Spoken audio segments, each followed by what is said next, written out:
Chapter 863. As soon as he said that, the laughter reverberating in the underground space stopped. Everyone held their breaths, revealing a faint expression of excitement and anticipation.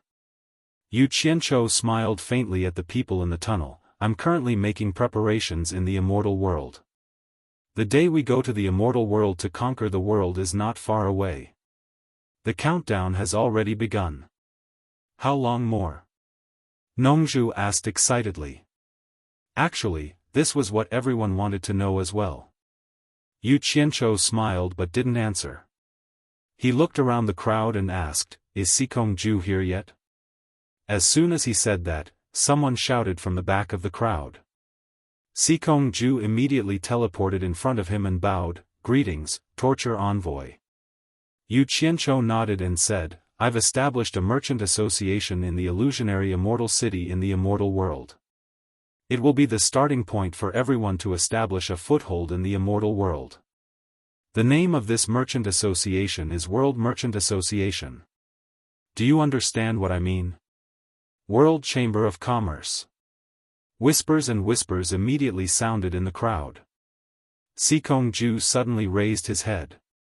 His tightly clenched fists were faintly trembling as he said respectfully, "Sikongju doesn't know what torture envoy's intention is. Please enlighten me. Whether you really don't know or not, the reason why I named this merchant association the World Merchant Association is very simple. Firstly, it's to commemorate your master, Yin Baikong. But do you know why I want to commemorate Yin Baikong?" Yu Qianqiu's gaze slowly swept across the crowd as he said with a solemn expression, "I wouldn't know if I didn't make a trip to the immortal world. Cultivators like us, even if we go to the immortal world, we will still be vagrant cultivators with no one to rely on. The immortal world is filled with rich and powerful families. They rely on their strength to bully the weak. They are all ruthless fellows. Even if we go to the immortal world, we will still face many dangers. In the end, whether we can stand firm or not depends on whether we, the cultivators of the mortal world, are united or not.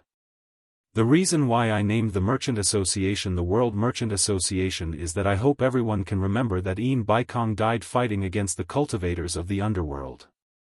The people we will come into contact with in the future will definitely not only be from the immortal world, but also those from the underworld.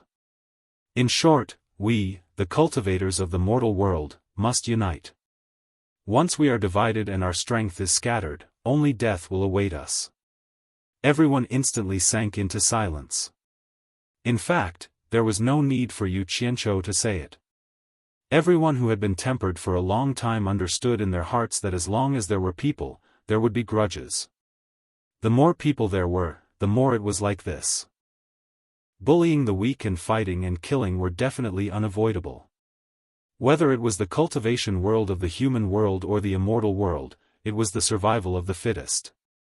This kind of thing could only be faced bravely. It was impossible to hide even if one wanted to. Yunnan Tian, who was wearing a white cloak, walked out. He cupped his hands towards Yu Qianqiu and said, "You worry too much, torture master. We all know this, and we have already discussed it. With our cultivation, even if we reach the immortal world where experts are as common as clouds, we definitely won't be enough to fill the gaps between their teeth. However, we are very confident in the disciplinary master and have already made up our minds to follow the disciplinary master to the end of our lives and conquer a place of our own in the immortal world. No matter what happens in the future, at least for now, none of us will allow a black sheep to appear among us. We will keep an eye on each other. If someone does something wrong to everyone, let alone the disciplinary master, even we won't let him go. It's good that you all understand." Yu Qianqiu looked around at the crowd and nodded, "If anyone does something wrong to me and everyone else, I promise to make him suffer a fate worse than death. But then again, everyone here is an overlord in the human world. I have no reason to order you around. When we have enough strength in the immortal world, we will give everyone a chance to establish our own power." As he said this, he casually took out a jade archive and handed it to Yunnan Tian, saying, "I don't know much about the immortal world either. Here are some things I know about the immortal world. Take it and make a copy for everyone.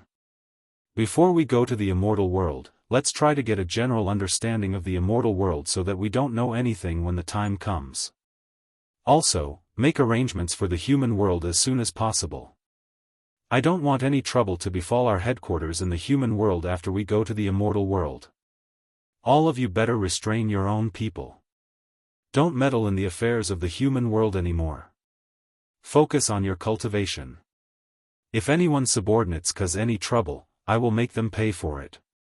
I won't hold back. Yes, disciplinary master. The crowd saluted in unison. Nongzhu looked at Yu Qianzhou from the side and sighed inwardly. That scum of the cultivation world back then had now become the true controller of the human world and the cultivation world. Moreover, he had begun to extend his influence to the immortal world. Things were indeed different now. Yu Qianzhou didn't say much. Everything that needed to be said was written in the Jade Archive. A white mist filled the underground space. When the white mist dissipated, Yu Qianzhou was nowhere to be seen. The quiet crowd immediately became restless again. They fought to be the first to copy the Jade Archive from Yunanshan's hands. The construction on the mountaintop of the hallucinatory Immortal City's World Chamber of Commerce was progressing very quickly. The magnificent building on the mountaintop was already taking shape. The contractor for this construction project was the Pavilion of Divine Ordnance, Chamber of Commerce. It was said that the Pavilion of Divine Ordnance had gathered all the skilled craftsmen in the immortal world in the field of construction. No matter how complicated or exquisite a building was, they could build it for you. Moreover, they were known for their perfect quality. They were very famous in the immortal world. Almost all the major sects in the immortal world had hired them to build important buildings.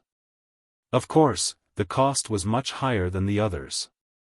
The person in charge of this construction project was a hall master of the Pavilion of Divine Ordnance in the hallucinatory Immortal City. His name was Hisu.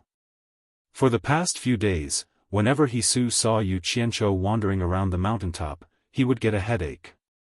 The main reason was that Yu Qianzhou was always trying to come up with creative ideas to add to the designs that had already been finalized. In truth, it would have been fine if Yu Qianzhou had said all of his ideas in one go. However, this fellow would always come up with new ideas, giving the Pavilion of Secrets a headache. One day, Yu Qianzhou suddenly found Hisu and requested to raise the building's foundation by one floor. He wanted to turn the top floor into a platform. Then, he wanted to add an octagonal flying beam roof that was half the size of the platform. The reason for this idea was that Yu Qianzhou suddenly thought of creating a place on the top floor where he could bask in the sun during the day and watch the stars at night. Even if it was raining, he could still enjoy the scenery from a high vantage point. Hisu's expression twitched. He had the urge to slap Yu Qianzhou twice. The tallest building in the hallucinatory Immortal City was only 6 stories tall. However, Yu Qianzhou had forcibly increased the height of a 12-story building to 22 stories. Now, he wanted to add another floor. No one in the entire immortal realm had ever seen such a tall building. Putting aside the difficulty of construction, the most important thing was whether this fellow would add a few more layers later on. Sect Master Yu, there's something I have to remind you of. Hisu did his best to maintain his composure. You keep increasing the height, and it's a huge test of the building's bearing capacity. If you insist on adding another floor, you'll have to replace all the bearing columns at the bottom. You'll have to use 32 pieces of iron Phoebe that are over 10,000 years old. What's the price of 32 pieces of iron Phoebe? Wei Chuanxiu, who was following behind, interjected nervously. How could he not be nervous?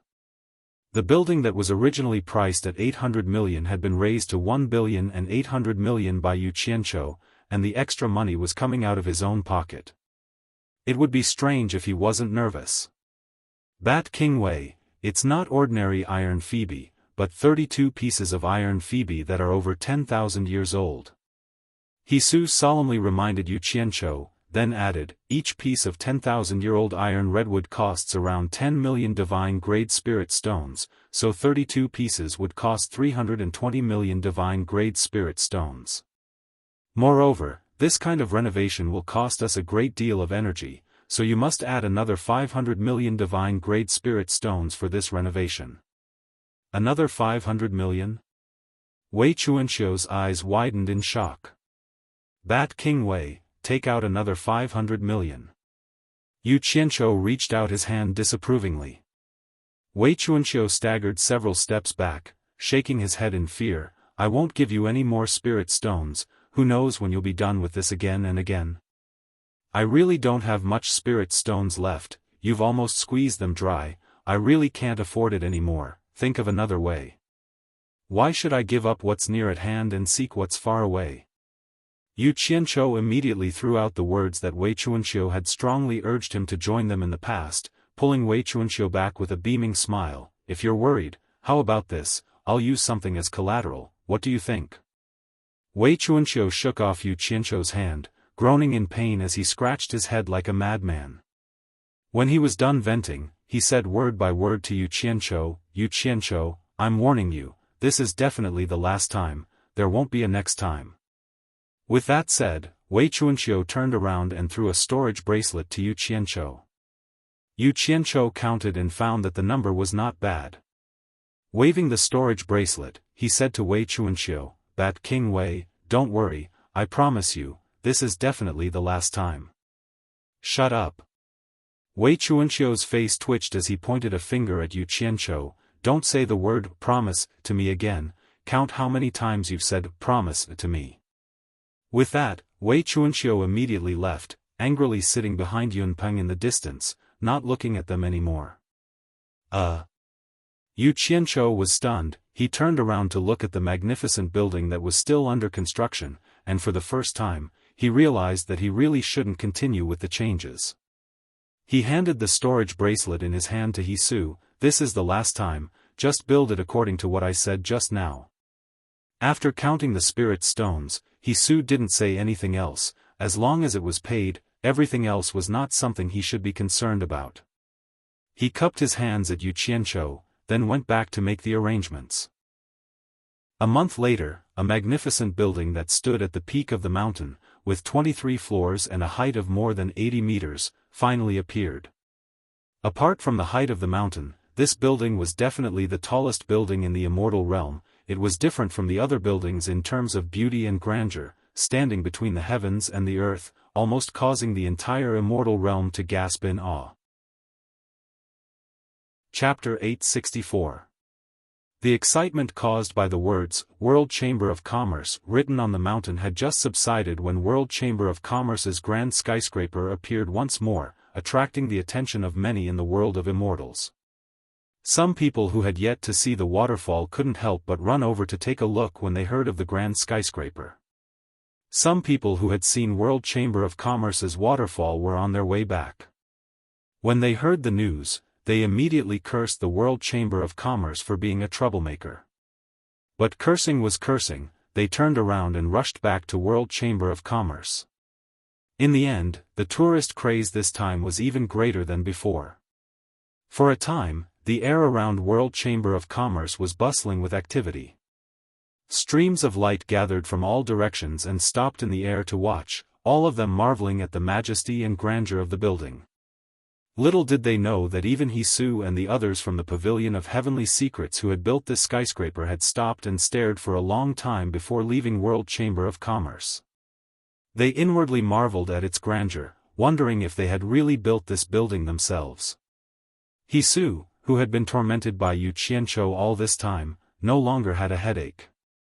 Because he had never had the experience of building such a skyscraper, he had encountered many problems during the construction. Instead, some of Yu Qianqiu's advanced ideas had helped him resolve many of the problems. Sometimes, He Su even sighed inwardly. It was a pity that Yu Qianqiu hadn't joined the Pavilion of Heavenly Secrets. Otherwise, a master of construction would have risen in the world of immortals. He Su also understood that with the completion of this skyscraper, his position in the Pavilion of Heavenly Secrets would rise. His name would also spread throughout the world of immortals through this building. There was no doubt that it would bring great benefits to the Pavilion of Heavenly Secrets in the future. At the top floor of the Jade Pavilion, Wei Chuanxiu stood joyfully in front of the white jade railings at the edge. He looked at the world and sighed at the majesty of this building. He felt like he was standing on the shoulders of a giant that had never been surpassed before. It was a wonderful feeling. Previously, he had spent a huge sum of money to build it, and it had caused him great heartache. He had even ignored Yu Qianzhou for a while. Now, under the gazes of tens of thousands of people, he felt that Yu Qianzhou did not do anything wrong. Among the crowd watching from the air, there were people who wanted to personally land on this tall building to experience it. Who knew that before they could even get close, Wei Chuanxiu's gaze was like lightning as he suddenly stared at them. In a low and cold voice, he shouted, "The world commerce has not opened yet. If anyone dares to trespass without permission, don't blame me, Wei Chuanxiu, for killing them." Immediately, some of the restless people did not dare to step forward. Everyone could only watch from afar. One must know that there was another person who had always been at odds with Wei Chuanxiu, and that was White Cloud Mountain Master Yun Peng, who was equally as famous as Wei Chuanxiu. For Wei Chuanxiu to say these words without Yu Qianzhou's permission, it was as if he was treating this place as his own home. Yun Peng, who had always been unperturbed, was also slowly walking on the spacious top floor, slowly feeling this world-shocking masterpiece. In the center of the flying beams and painted rafters, there was a dark purple smooth round table with several round stools of the same color. A cool breeze blew gently on top of the tall building. Yu Qianzhou sat there, his 5 fingers rhythmically tapping on the table as he quietly pondered. Perhaps many people felt that there was no need to build such a tall building and that it was unpractical to attract attention. However, for Yu Qianzhou, it was very necessary. This was because the world commerce was not like other sections. The other sects only occupied a mountain in hallucinatory Immortal City as a branch business. Most of the people were still in the sect, so it was fine as long as there was enough space. However, what Yu Qianzhou was considering was to give a decent place for the hundreds of lords in the mortal world. Everyone was coming to the immortal world to follow him in conquering the world. He might not be able to satisfy their other requests, but at the very least, he had to satisfy everyone with basic necessities. It would be even better if he could make everyone feel a sense of belonging to the world commerce. He had to accommodate a few hundred people and also had to leave some space for business. Not having enough space was not enough. Therefore, Yu Qianzhou would rather spend a huge sum to solve all the problems at once. Otherwise, if everyone lived separately, they would definitely encounter unpredictable trouble or danger. If everyone gathered together, they would have something to rely on. After all, everyone's cultivation wasn't high in the immortal world, and the rules of hallucinatory Immortal City were enough to protect everyone. The registration of the world commerce, the territory, and a place to stay were all settled. The next step was the problem of manpower. Thinking of this, Yu Qianzhou slowly stood up and walked out of the flying beams and painted rafters with large strides. There was an uproar in the air. Everyone's gazes were on Yu Qianzhou. Words like "he was Yu Qianzhou" echoed in the air. Yu Qianzhou was already used to it. He walked to Wei Chuanxiu's side, looked into the distance, and said faintly, "Help me send a message in hallucinatory Immortal City." Wei Chuanxiu was stunned. "Send what message?" "Say that world commerce will start recruiting people in 3 days. It doesn't matter if they're male or female, only ability. For now, we're only recruiting wandering cultivators at soul formation stage. We'll consider those with high cultivation later." Yu Qianzhou said faintly, "I want to recruit 300 to 400 people. We'll talk about the pay in person." Recruiting 300 to 400 wandering cultivators at soul formation stage, but he doesn't want those with high cultivation? Wei Chuanxiu looked at him like he was looking at a monster. Then, a mocking smile appeared on his face. He guessed that Yu Qianqiu was afraid that his cultivation was too low and that it would be difficult to handle those with high cultivation. If that really happened, then it would be too embarrassing as the sect master of world commerce. Actually, it'll be more convenient to recruit people with high cultivation. Wei Chuanxiu kindly reminded. Yu Qianqiu rolled his eyes and said unhappily, if I get a bunch of people with higher cultivation than me, then what's the point of me being the sect master? As soon as he said this, there was a burst of snickering in the air. Wei Chuanxiu said cheerfully, all right, we'll do as you say. I'll go run the errands. Then, he turned into a stream of light and flew towards the center of hallucinatory Immortal City. This conversation was naturally leaked and quickly spread to everyone in hallucinatory Immortal City. A soul formation sect master leading a group of soul formation stage cultivators. Anyone who heard this would think it was a joke. Everyone felt that such a weak world commerce would be eaten up by others sooner or later. 3 days later, in a hidden valley near hallucinatory Immortal City, more than 300 soul formation stage lords from the human world brazenly appeared. Nongzhu looked left and right and said, this is the immortal realm? The others also looked around, wanting to see the difference between the immortal realm and the human world. Yu Qianqiu powerlessly waved his hand at everyone and said, everyone, you're all people who have been overlords in the past after all. Can't all of you have some poise? Look at all of you. Don't look around like this after entering hallucinatory Immortal City. People can tell with a glance that all of you are foreigners who have just arrived. It's fine if it's 1 or 2 people, but it's hard not to be suspicious when hundreds of people like this appear. The group of people laughed embarrassedly. Yu Qianqiu looked around and said in a deep voice, it's not suitable for me to stay here for long. Just do as I said earlier, and there won't be any problems. After that, he quickly disappeared. The group of people waited for a while after he left, and then they split into groups of 2 or 3 or groups of more than 10 people. They didn't leave in a single direction, but scattered in all directions one after another. Once they flew out of the valley, they saw a boundless sea of clouds that covered the sky and immediately knew that it was hallucinatory Immortal City. Flowing lights of all colors flew in and out of the boundless sea of clouds at high speed. Everyone was excited to see this. These were the immortals that everyone had been looking forward to for a long time, and they all hurried forward. The sky directly opposite World Chamber of Commerce was already filled with people. They were all here to see the excitement of World Chamber of Commerce's recruitment. Wei Chuanqiu stood at the entrance with his hands behind his back like a door god, while Yunpeng stood quietly at the top of World Chamber of Commerce's building. Yu Qianqiu held a jade archive in his hand and wandered around the entrance. He realized that although there were many people watching, not a single one was willing to sign up. He guessed that everyone thought that World Chamber of Commerce's future was bleak, so no one was willing to join.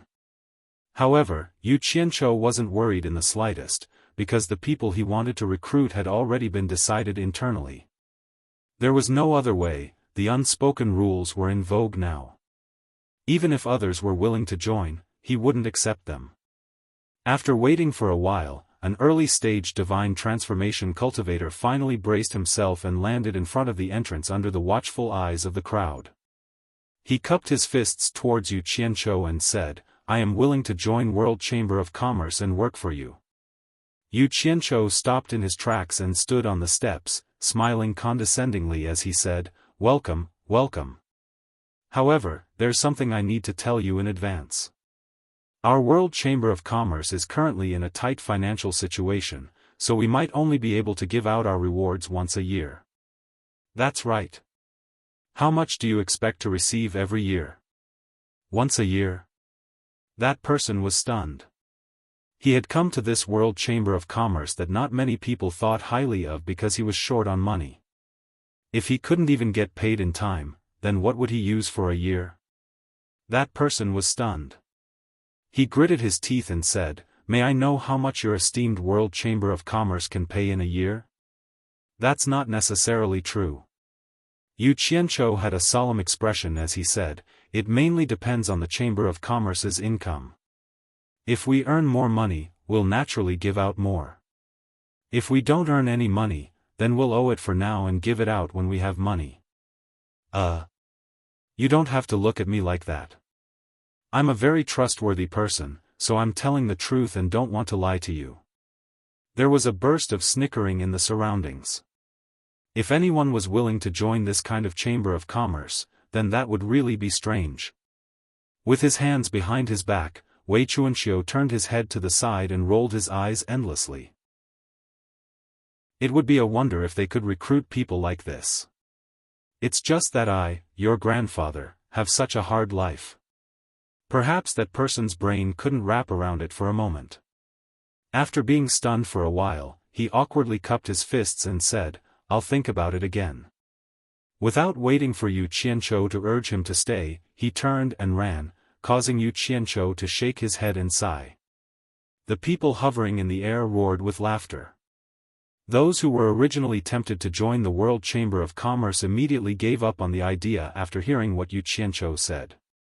Many people also noticed that a group of soul formation cultivators were flying over from the middle of the mountain. The waterfall flew straight down.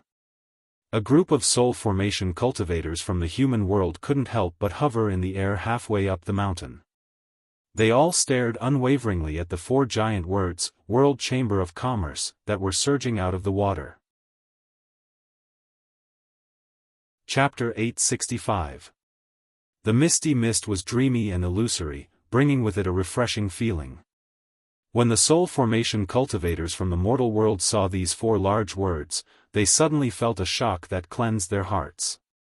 Under the washing of the waves, the four large words emitted a hua hua sound, as if it was a shocking four-word mantra.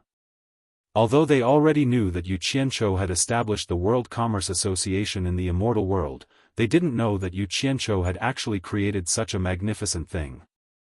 In the immortal world, no one understood the meaning of these four words better than them. It was the #1 commerce association established by a peak expert in the mortal world. However, in order to resist the invasion of the outside world, that peak expert would rather die than submit, and had already died in battle. The World Commerce Association here was clearly a continuation of the mortal world. Its glory in the immortal world needed everyone to work together to write and carry forward. From the moment they saw these four words, everyone felt a heavy responsibility on their shoulders. This was especially so for Sikongju. When he saw these four huge words, his entire body trembled. Although he forcefully suppressed the excitement in his heart, his eyes could not help but turn red. His mind instantly recalled the black-robed figure under the pine tree. Looking at the surrounding verdant green mountains, only this mountain was completely bare rock. It was so barren, but it seemed incomparably unyielding, standing tall in the immortal world with an extraordinary aura. Stubborn. Tenacious. When everyone raised their heads, they could see the majestic building at the top of the mountain. Was this the World Commerce Association that Yu Qianzhou had single-handedly established in the immortal world? Everyone couldn't help but ask themselves. As soon as they entered illusory Illusion City, they were shocked by the numerous buildings that were connected by a myriad of mountains. All of them knew that every single mountain here represented a power in the immortal dimension. Every streak of light that brushed past them represented a realm that they couldn't surpass, a realm that they had been chasing after in their dreams. An enormous pressure filled their hearts, filling them with a sense of powerlessness. They couldn't help but ask themselves, can we really open up a world that belongs to us here? All of his hesitation disappeared when he saw the words, World Chamber of Commerce. His mind instantly became clear and his courage multiplied. They didn't expect that Yu Qianzhou would be able to single-handedly establish a foundation in this unfamiliar place filled with tens of thousands of sections. The World Commerce Association already had a foothold in the immortal world. None of them were 3-year-olds. They knew that luck alone was not enough. The greater the achievement in front of them, the more effort they had put in behind it. Since the Punishment Master had single-handedly created a new starting point in this world, why should they be overcautious and worried? Everyone looked at each other with determined gazes, and then looked at the majestic skyscraper at the top of the mountain. I didn't expect this kid to be so capable. Old Bai's eyes are indeed extraordinary. Nongzhu glanced at the crowd in the air, and with a flash of her figure, she took the lead and swept up to the top of the mountain. A group of ambitious people followed one after another. Yu Qianchou, who was strolling at the entrance with a jade archive in his hand, frowned slightly when he saw Nongzhu. He had instructed Nongzhu not to come, and to stay in the purple bamboo forest in the southern sea to take care of Furong and the others. At the same time that Nongzhu appeared, whispers broke out in the surroundings. A strange look flashed in the eyes of some of the women. They didn't expect that there would be such a handsome man among the demigod realm cultivators. Why didn't they notice it before? How could they know that this Sir Nongzhu was known as the most handsome man in the world? When Lu Yanqing, who had landed beside Wen Lanfeng, appeared, a trace of amazement flashed in the eyes of the group of men. They didn't expect that there would be such a beautiful and moving woman among the demigod realm women. Why didn't they notice it before? In everyone's eyes, with a group of people taking the lead, dozens of other groups immediately appeared. One by one, they landed on the top of the mountain and strode towards the entrance of the tall building. The crowd didn't know if they were imagining things, but each of these demigod realm cultivators had an extraordinary aura. Every single one of them had the aura of a superior being. Although their cultivations weren't much in the eyes of the crowd, when they gathered together, they suddenly gave off a feeling of awe. How could this be? The crowd floating in the air began to look at each other with puzzled expressions. Wei Chunxiu, who was standing at the entrance of the tall building with his hands behind his back, narrowed his eyes as he looked at the group of demigod realm cultivators striding towards him. He actually felt a faint and threatening aura. How could this be? Nongzhu walked to the bottom of the stairs and put on an act as he cupped his hands towards Yu Qianchou and said, "Loose cultivator Nongzhu is willing to join the World Chamber of Commerce. F***CK, didn't I tell you not to come? What about Furong and the others' safety? Don't worry, I've already convinced that old man Nanming to stay. Besides, if I don't come, others will inevitably have misgivings."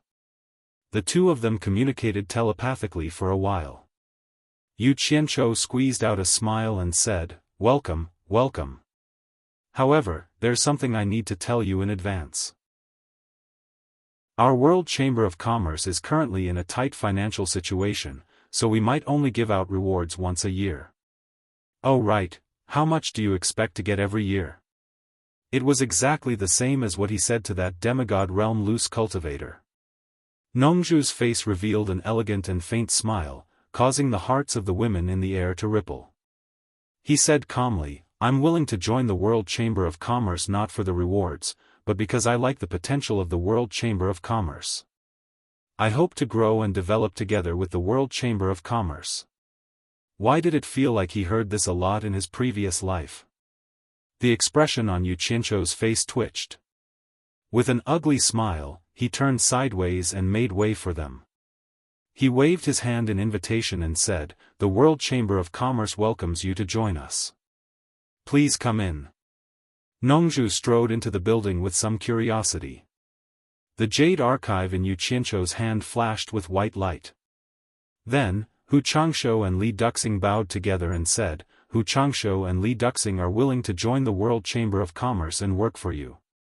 Yu Qianchou was about to reply with a smile, but Li Duxing blocked him with one arm and said coldly, "Head Yu, if you want to talk about the rewards, then don't say it. I'm not here for the money. Like Mr. Nongzhu, I'm interested in the development potential of the World Chamber of Commerce." "Me too," Hu Changshou said with a smile. Yu Qianchou was stunned. Then, he turned sideways to make way for them and said, "In that case, please come in." As soon as the two entered, a dozen people led by Wen Lanfeng and Lu Yanqing stepped forward and bowed together, saying, "We're willing to join the World Chamber of Commerce and work for you." As soon as they finished speaking, a large group of people rushed in from behind and shouted in a chaotic manner, "We're willing to join the World Chamber of Commerce and work for you." The group of people floating in the air was a little dumbfounded. They didn't know where these people came from. Under such harsh conditions, there were still people rushing to join. It was really strange. Yu Qianzhou's face turned slightly dark. What was wrong with these people? Weren't they afraid of being suspected by doing this together? So, he waved his hand and shouted with a calm face, "Everyone, think carefully. It's better not to join in the fun." Although the World Chamber of Commerce is a newly established chamber of commerce, it's not a place to idle around.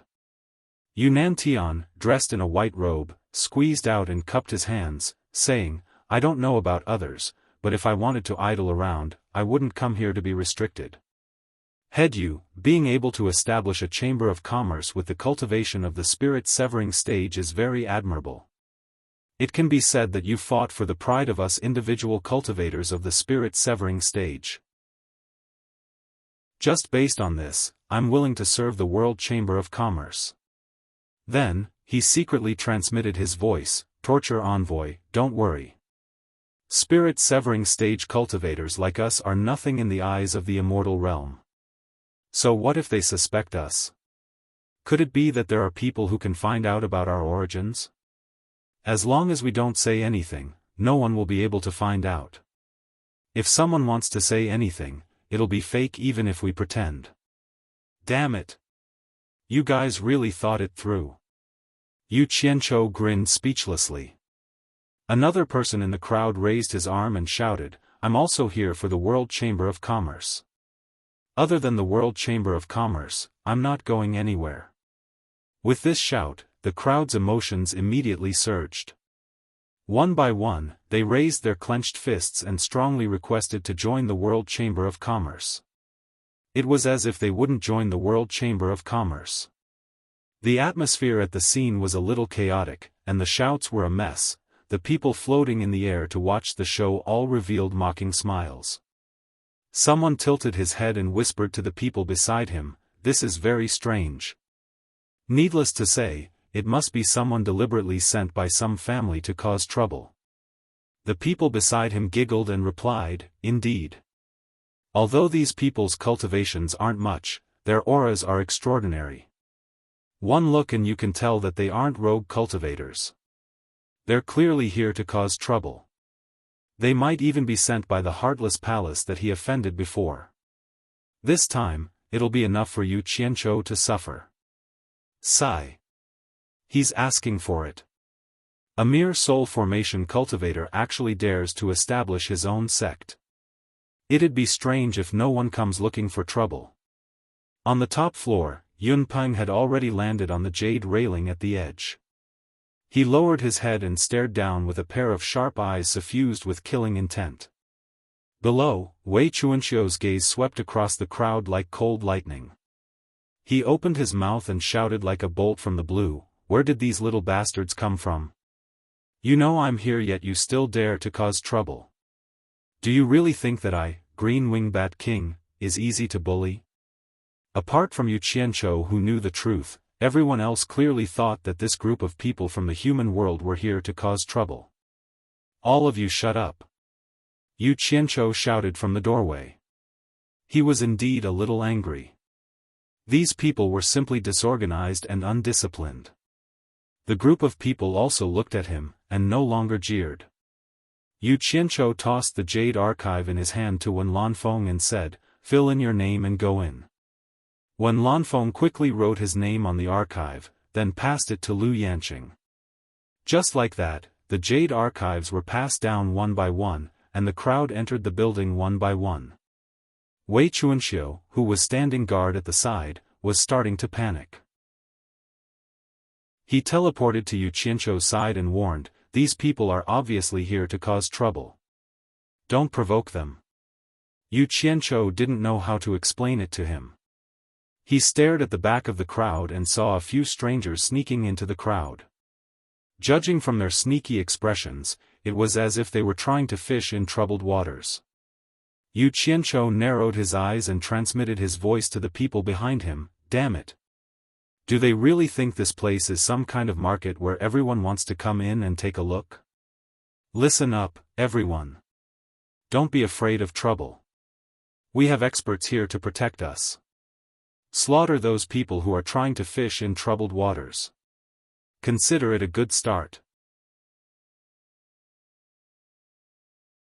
Chapter 866. As soon as he said this, many people were delighted. Yu Qianqiu was Yu Qianqiu after all.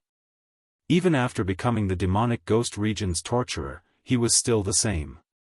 There was nothing he didn't dare to do, even in the immortal realm. However, since the torturer had spoken, then everyone had to do it. There was nothing much to say.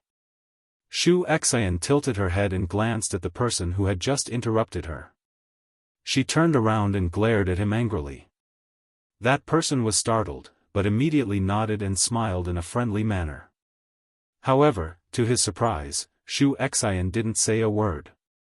Instead, she waved her hand and slapped him across the face. She shouted sternly, "How dare you touch this old lady's butt?" That person was about to lose his temper after being slapped, but when he heard this, he hurriedly waved his hand and said, "You've misunderstood. I didn't touch it." Someone next to him immediately sneered and said, "Damn it. If it wasn't you, then were we the ones who did it?" Then, someone else said, "I'm ashamed to be associated with such scum. F***ck him." Before he could finish his sentence, a bunch of fists and kicks swarmed him. The wronged person was instantly buried by the crowd as he screamed in pain. This chaos immediately caused an even bigger commotion. Someone here shouted, "How dare you steal my stuff?" Someone there immediately shouted, "Why did you knock into me?" The scene of fighting and killing immediately became a mess, mixed with shrill cries of pain. A bloody person rushed up, and immediately, a dozen or so flying swords flew out to kill him, creating a rain of blood. A few pieces of the fallen corpse were swatted away by someone's palm. The chaos of fighting and killing ended in a short while. A few mutilated corpses were kicked out of the crowd.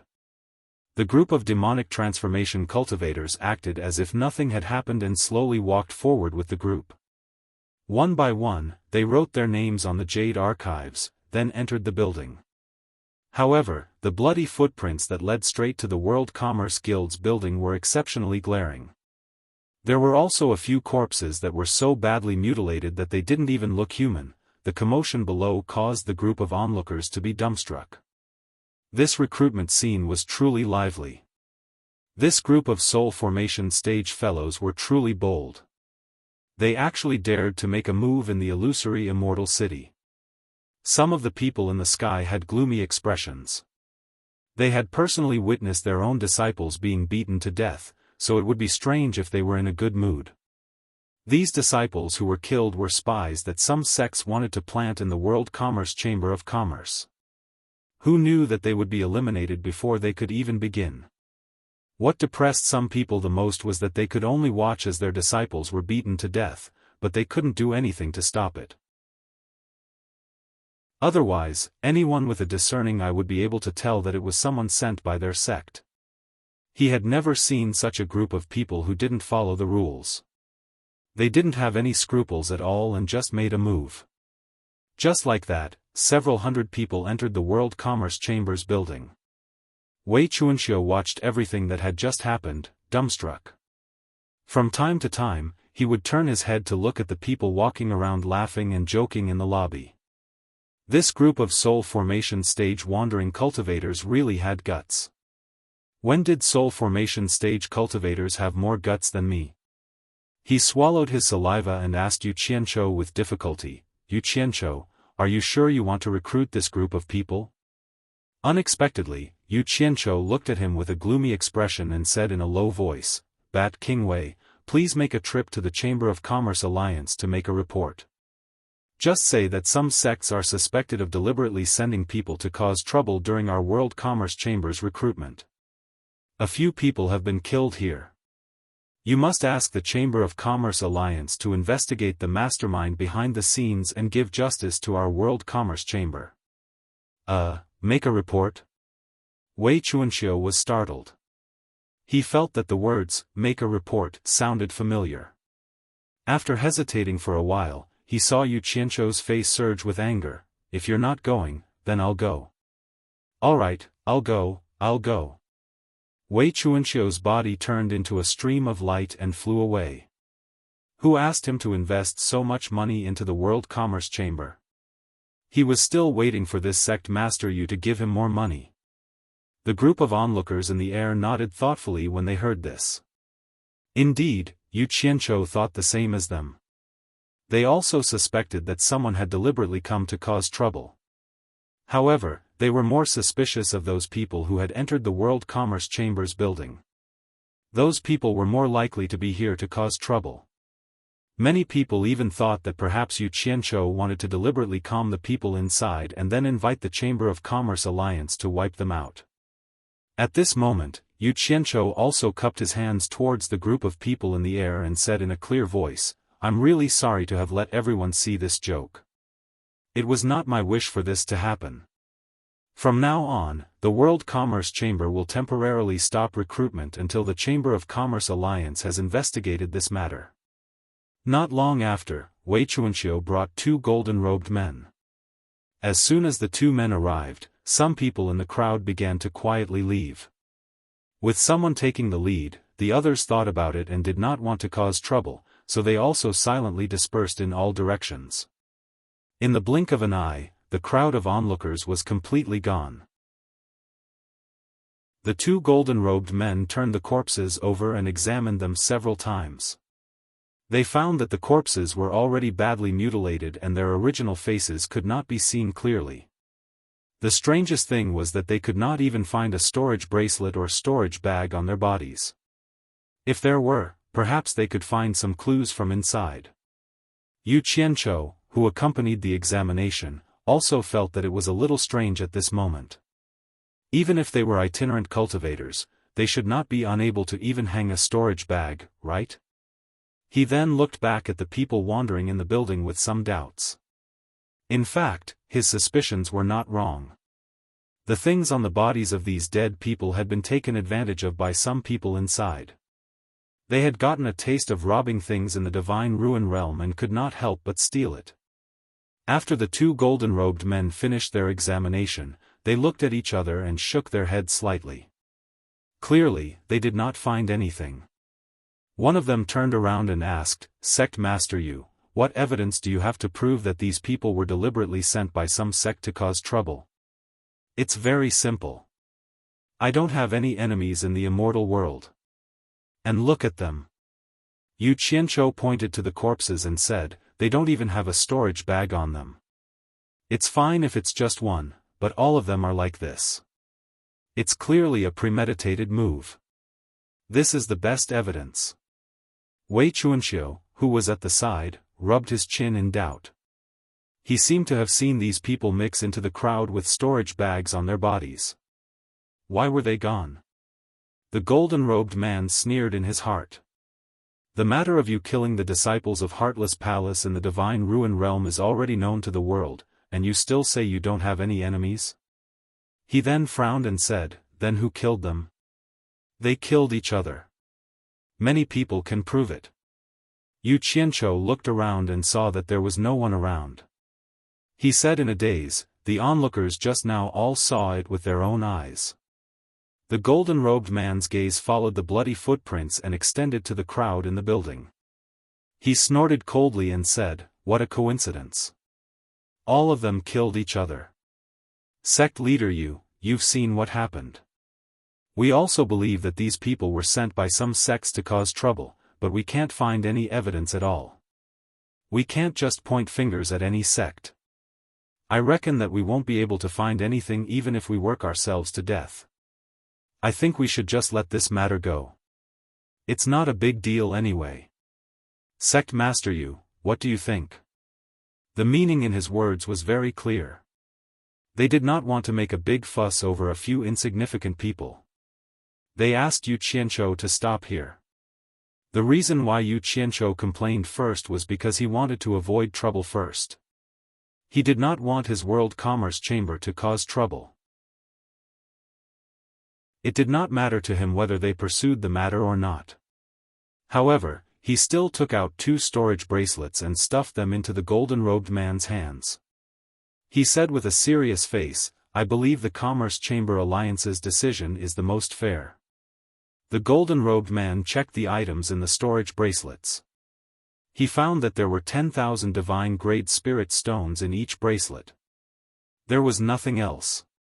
He was stunned for a moment before he realized that it was a reward from the golden-robed man. He nodded and said, "It's good that Sect Master you knows this. We will take these 2 pieces of evidence back and check them carefully. I'll have to trouble Sect Master you to deal with these corpses yourself. My name is Kong Hua, and he is Chao Zhenyang. If you have any problems in the future, feel free to look for us." Okay. Take care. Yu Qianzhou cupped his fists and sent them off. The 2 golden-robed men cupped their fists politely and turned into 2 streaks of light as they flew away. After watching the 2 leave, Wei Chuanxiu came over and asked suspiciously, "What kind of evidence is inside those 2 storage bracelets?" Yu Qianzhou rolled his eyes, as if saying, "You don't even know this?" He casually flicked a few sparks, burning the corpses into ashes. The 2 of them then walked into the main hall, looking at the several hundred people gathered in the hall.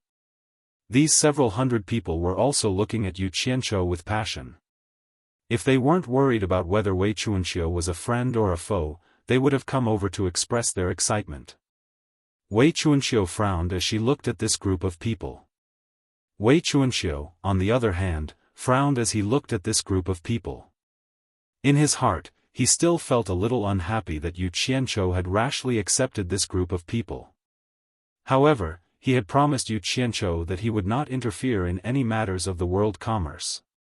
"Everyone, since you have joined my World Commerce Chamber, we are one family from now on. I don't ask much of everyone, I only hope that everyone can work together to run the World Commerce Chamber well."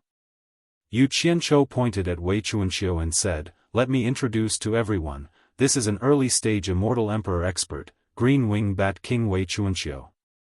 He is one of the members of our World Commerce Chamber. There is also a white-robed guest upstairs, also an early-stage Immortal Emperor expert. He is White Cloud Mountain Lord Yunpeng, who is equally famous as Bat King Wei. Early-stage Immortal Emperor expert." Everyone was shocked, but they were all smart people. Hearing Yu Qianzhou's polite introduction, they immediately understood that they had to have a reserved attitude towards Bat King Wei. There were some secrets that couldn't be revealed. They immediately bowed and said, "Greetings Bat King Wei."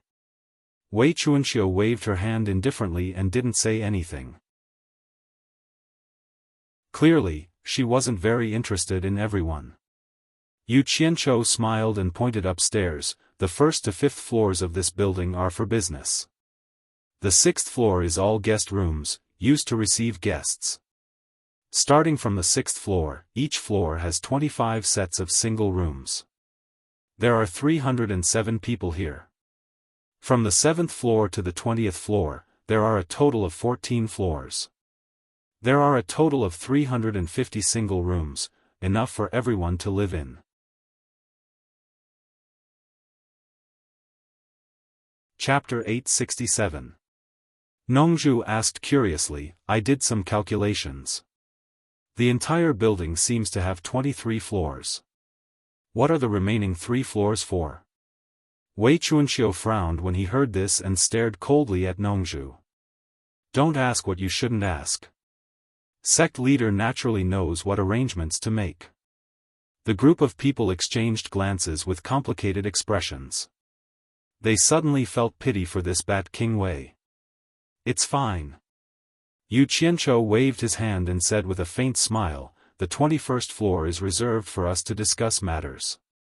The 22nd floor is for this sect leader alone. As for the 23rd floor, it's a platform. Everyone can go up and enjoy the scenery if you have nothing to do. However, it's best if everyone doesn't go to the platform right now to avoid disturbing White Cloud Mountain Lord's peace." Yunnan Tian, who was dressed in a white fur coat, cupped his hands and interrupted, "Sect leader you mean that we can choose any of the 350 rooms from the 7th to the 20th floor?" "Yes. We can choose any room we want. However, there's nothing much to choose. The size and layout of the rooms are all the same. The only difference is the floor. However, I have to say something up front. Yu Qianzhou swept his sharp gaze across the crowd and said, everyone is an independent cultivator. Normally, no one will restrict you. I won't restrict you so strictly either. However, everyone must be self-aware. Otherwise, don't blame me for being impolite. Perhaps everyone has different preferences for the location and direction of the rooms. However, it's best that everyone discuss among themselves and don't cause any trouble within the World Commerce Association. Remember, everyone must unite for the interests of the World Commerce Association. If anyone causes any internal trouble, this is absolutely not allowed. I will kill everyone I see without mercy. When he said the word independent cultivator, his tone was especially serious. It was obvious that he was referring to everyone's original identity. He wanted everyone to restrain their overlord tempers. When he finished speaking, his eyes were already faintly hiding a killing intent. Everyone instantly shivered. No one doubted the credibility of Yu Qianzhou's words. This punishment envoy would indeed not be lenient. Everyone had seen it when they were in the human world. Wei Chuanxiu also looked at Yu Qianzhou with some surprise. He thought that Yu Qianzhou would lay down a bunch of punishment for violating the rules. Who would have thought that the word kill would be a little too harsh? However, Wei Chuanxiu's brows finally relaxed a little. He didn't like this group of people in the first place, so it would be more in line with his wishes if they could be a little stricter.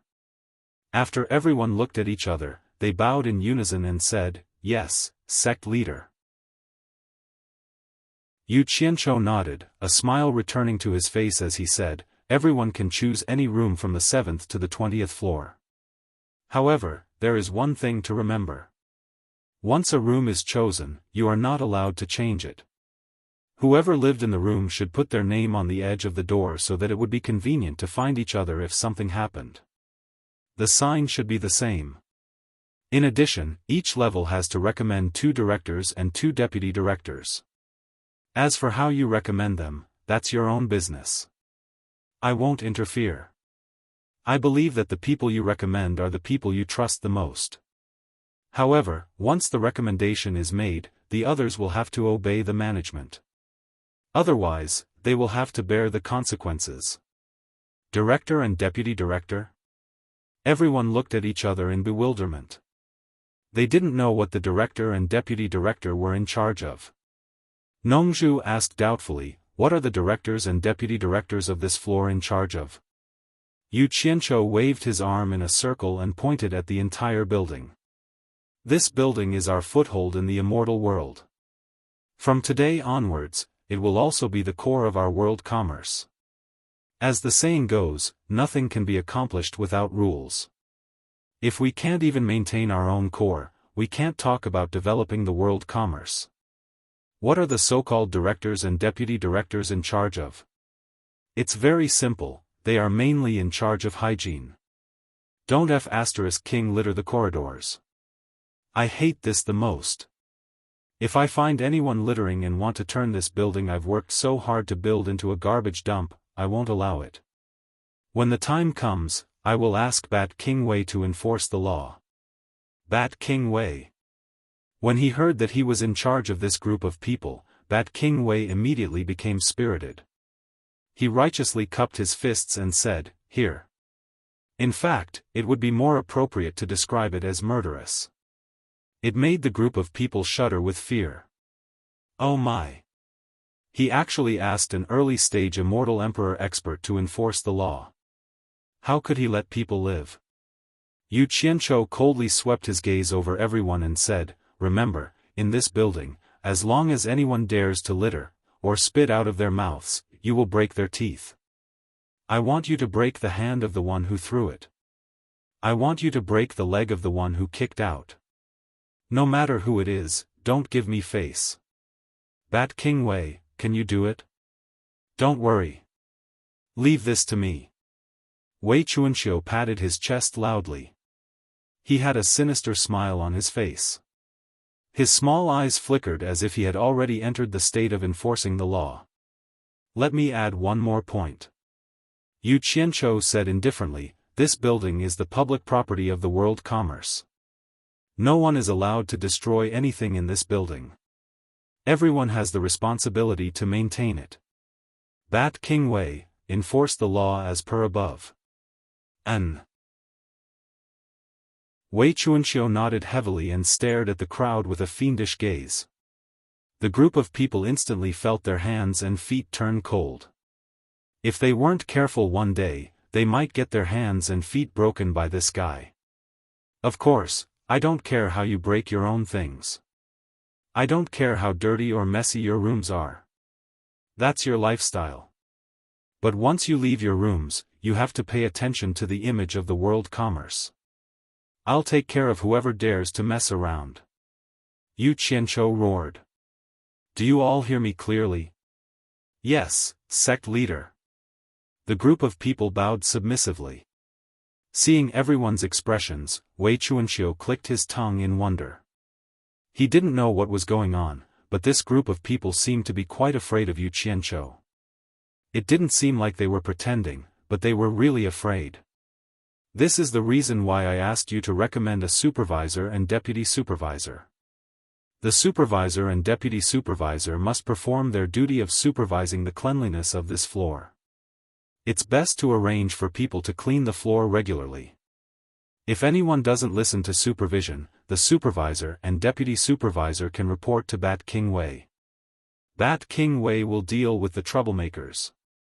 If Bat King Wei discovers that the cleanliness is messy, and the supervisor and deputy supervisor didn't deal with it or report it in time, then Bat King Wei will settle accounts with the supervisor and deputy supervisor of the floor in question, Yu Qian said to the crowd. The group of people was instantly speechless. They didn't expect that after all this fuss, the torture commissioner's priority was still hygiene. He didn't mention the plan to develop the World Commerce Association at all, and he even found a scary guy to manage them. But when they thought about it, it made sense. Yu Qianzhou's intentions were very clear. In the short term, the World Commerce Association probably wouldn't recruit outsiders. With no one to clean the floor, they naturally had to rely on themselves. They were all used to being bosses, so without a strong constraint, the floor might really become a mess. Then again, they finally understood. What bullshit supervisor and deputy supervisor? It turned out they were doing a thankless job, only ghosts would be willing to do it. At this time, Yu Qianzhou took out a storage bracelet and threw it to Hu Changshou, saying, there are 10 million divine-grade spirit stones inside, take it and split it among everyone. Go buy some things for your rooms, I believe they can be found in the hallucinatory immortal city. I'll give you half a day to choose your rooms, buy things, and tidy up your rooms. Half a day later, all of you gather on the 21st floor for a meeting. At that time, the supervisor and deputy supervisor of each floor will record down everyone's room's location and hand it to me, so that I won't cause trouble in the future. Time is limited, disperse and go about your own business. The group of people dispersed in an uproar, dashing toward the stairs on both sides of the lobby. Almost no one walked, all of them flew up, anxious to find a good room on a good floor. In the blink of an eye, the lobby became empty again. Wei Chuanxiu frowned, don't tell me you established the World Commerce Association just to clean the floor? Don't you have any other rules? Rice needs to be eaten one bite at a time, things need to be arranged one by one. If I talk too much nonsense, not to mention them, even I won't be able to remember. We'll talk about it later.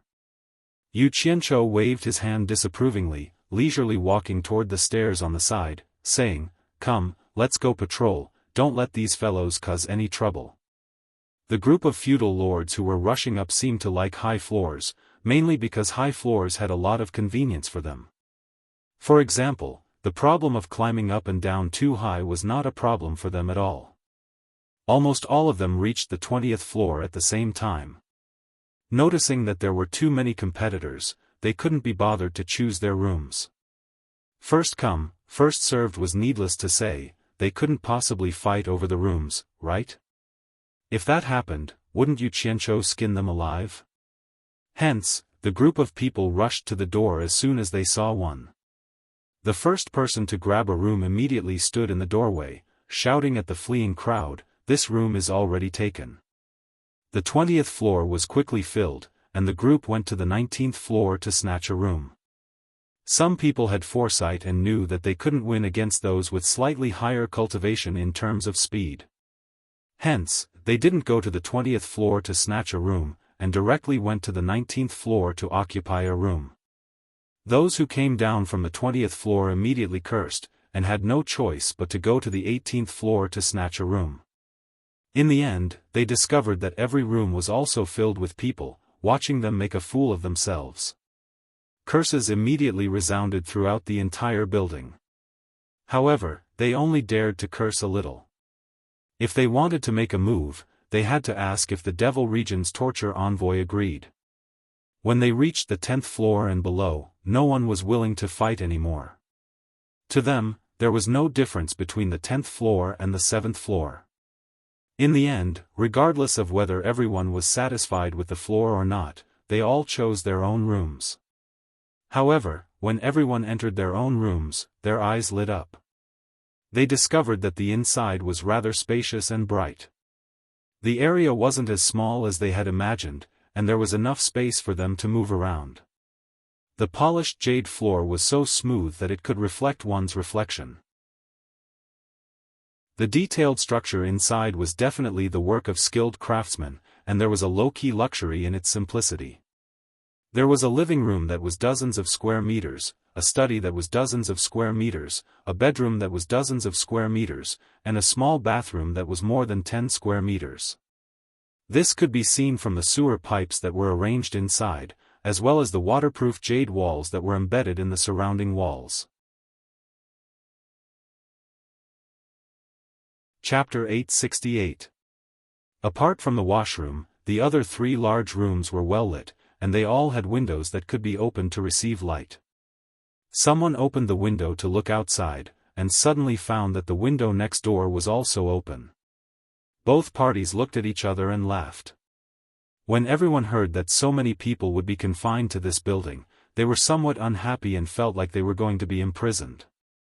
However, looking at the structure of the building now, Yu Qianzhou had put a lot of effort into it. From the delightful details, it could be seen that it was really a place for everyone to live, and there was no intention of confining them. What they didn't know was that Yu Qianzhou had originally planned to build a kitchen and a bathroom in every room according to what he knew in his previous life. However, after thinking about it, with everyone's cultivation, it was completely unnecessary. This was because regardless of whether everyone knew how to cook in their rooms, there was no such thing as gas in this era. If they really moved firewood into their rooms, it would be very funny. In fact, he didn't even plan to build the washroom at the start. However, thinking that humans were already used to dealing with water, it was inevitable that there would be a place to dispose of sewage, so he kept it. If they really wanted to take a bath, there was already an underground space at the bottom of the floor for everyone to bathe in. It was all pure natural mountain spring water. In order to let everyone live comfortably, it could be said that Yu Qianzhou had put in a lot of effort to consider every detail, wanting to do his best to satisfy everyone with the current conditions. Due to the limited time, after everyone booked their rooms, they threw themselves into the matter of recommending the manager and deputy managers of the floor. Absolutely no one was willing to take on such a taxing and unrewarding position. However, there was no helping it, someone had to do it. After pushing the responsibility around, everyone agreed that only people of virtue and prestige had the qualifications to manage everyone. As a result, those who had relatively higher cultivation and were more famous were unlucky. Under the expectations of the public, they were forcibly given the title of deputy supervisor. Originally, there were also some people living on the 7th floor, but everyone realized that with a lack of people, cleaning was definitely a very unlucky thing. Taking advantage of the fact that before everything was confirmed, they quickly occupied the empty rooms on the 8th floor. Thus, the entire 7th floor was empty. At this point, the lords of the various countries had actually occupied the 13th floor. Not long after, everyone took out a jade archive of the same size and engraved their names on it.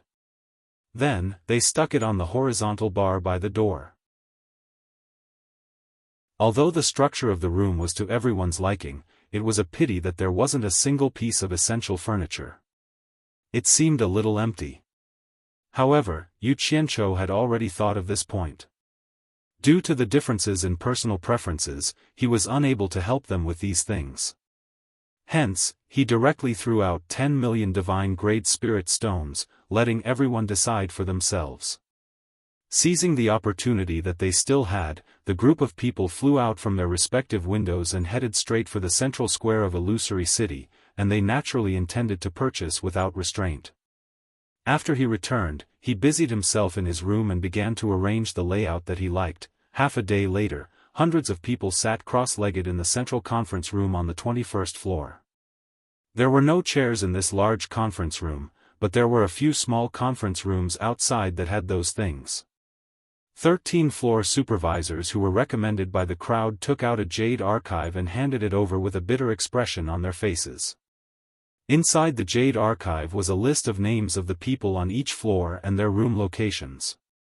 Yu Qianqiu looked at these 13 floor supervisors who were recommended by the crowd, and his stomach was filled with joy. As expected, these 13 floor supervisors were people who ranked highly in the cultivation world. Nongzhu, who had come to join in the fun, was one of them. She threw the jade archive at Yu Qianqiu with a displeased expression, which provoked Wei Chuanqiu, who was sitting beside Yu Qianqiu. Wei Chuanqiu stood up and was about to hit Nongzhu, scaring her out of her wits. "It's just a small matter, hee. Don't worry. Bat King Wei, don't be angry." Yu Qianqiu quickly stopped Wei Chuanqiu. Wei Chuanqiu glared at Nongzhu and snorted, "If there's a next time, I'll cut your head off." Nongzhu nodded with a gloomy expression, and followed the floor supervisors back to their seats. Yu Qianqiu swept his gaze across the crowd and said, "I'll cut to the chase. I've gathered everyone here today to inform everyone that the World Chamber of Commerce will officially open for business in half a month's time. During this time, we need everyone to make preparations. Sikongju. Present." Sikongju, who was sitting cross-legged in the crowd below, stood up. Yu Qianqiu chuckled and said, "I heard that you're quite knowledgeable about doing business. Come find me later, and we'll discuss the preparations." He then waved his hand, indicating for Sikongju to sit down, and called out, "Mr. Nongzhu." Present. Nongzhu stood up helplessly, regretting coming here. She had to listen to this brat's orders, but she had no choice but to listen. There was still Bat King Wei eyeing her like a tiger watching its prey, and she had no friendship with him at all. If he made a move, he wouldn't show any mercy. Yu Qianqiu smiled and instructed, "During this time, we need to build momentum for the World Chamber of Commerce's opening.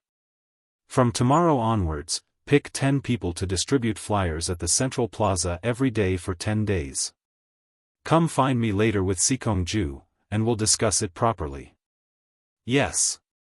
Nongzhu sat down with a head full of fog. She kept muttering in her stomach. What did he mean by distributing flyers? Not only her, but everyone else was also confused. Yu Qianqiu called out again, "Hu Changshou." Present. Hu Changshou quickly stood up to receive the order.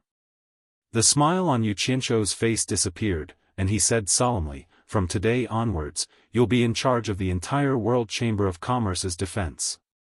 Every day, assign a certain number of people to be on duty at various key locations to guard the entire building and prevent thieves from sneaking in and causing damage. When you discover any abnormalities, the first thing you need to do is to send out an alarm signal. I've already discussed it with Bat King Wei. Once he receives the alarm signal, Bat King Wei will come out to deal with it. After the meeting, come and find me. We'll discuss and make arrangements for this matter." He stood up again as he spoke, and swept his cold gaze over everyone.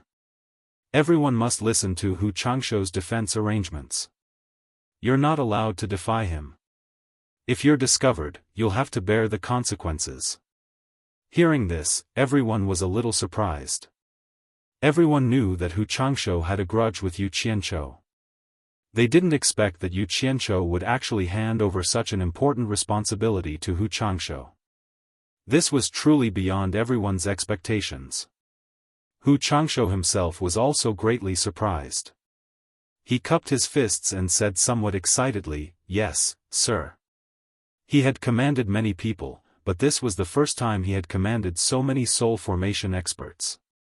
In fact, appointing Hu Changshou wasn't a means for Yu Qianzhou to win people's hearts, but Hu Changshou was indeed suitable.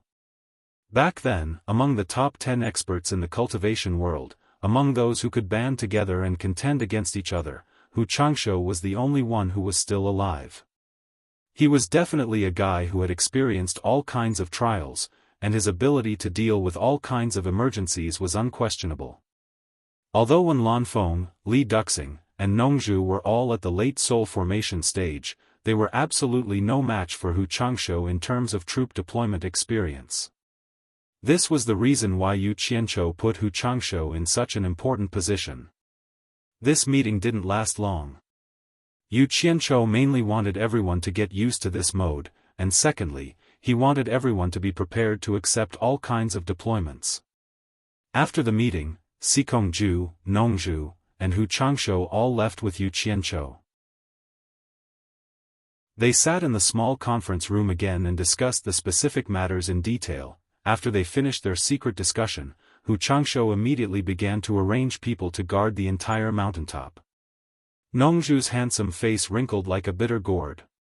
Handing out leaflets, that night, on the roof of the World Chamber of Commerce, Yu Qianzhou held a grand welcome banquet to welcome everyone to join the World Chamber of Commerce. No one knew where he got a lot of barbecue racks, but they were distributed on the roof of the high-rise building, and there was also a unique mellow wine. After a burst of gorgeous fireworks went off with a deafening bang, the tempting aroma of barbecue and mellow wine wafted on the roof under the endless starry sky. Wan Gutong's elder Wan Gui, mythical fire palace's elder Huafeng, spiritual cultivation sect's elder Du Nanshan, and skyward palace's elder Yadonglu. The four elders of the four sects gladly accepted the invitation and joined Yu Qianzhou, laughing and drinking to their heart's content. Actually, Yu Qianzhou had also invited Kong Hua and Chao Zhenyang from the Chamber of Commerce Alliance. However, due to their identities, it wasn't convenient for them to mingle with the other sects, so they tactfully declined. The entire roof was filled with the fragrance of wine and meat, and laughter.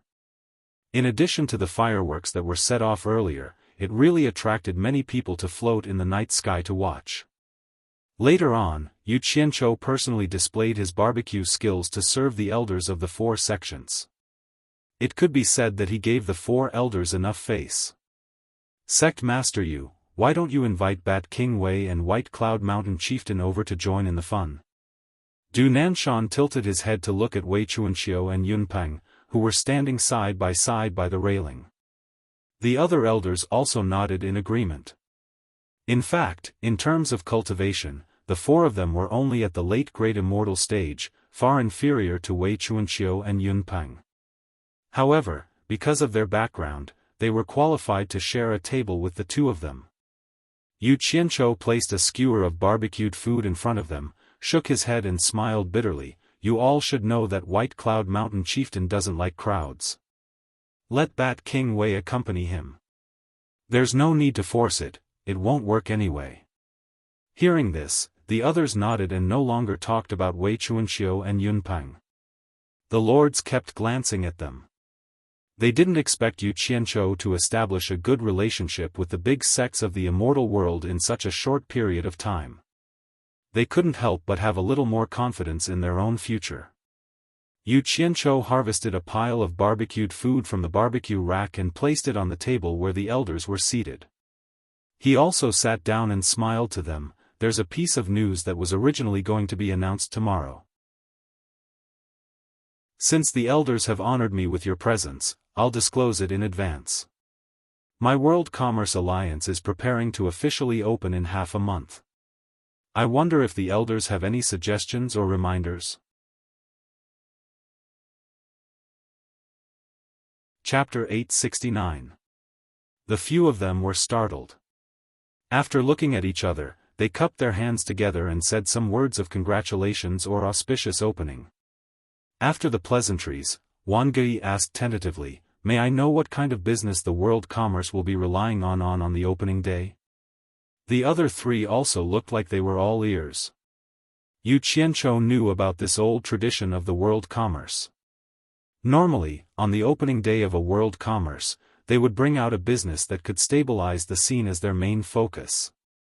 They would also trade at a price slightly lower than the market price, in order to make business flourish and people flourish.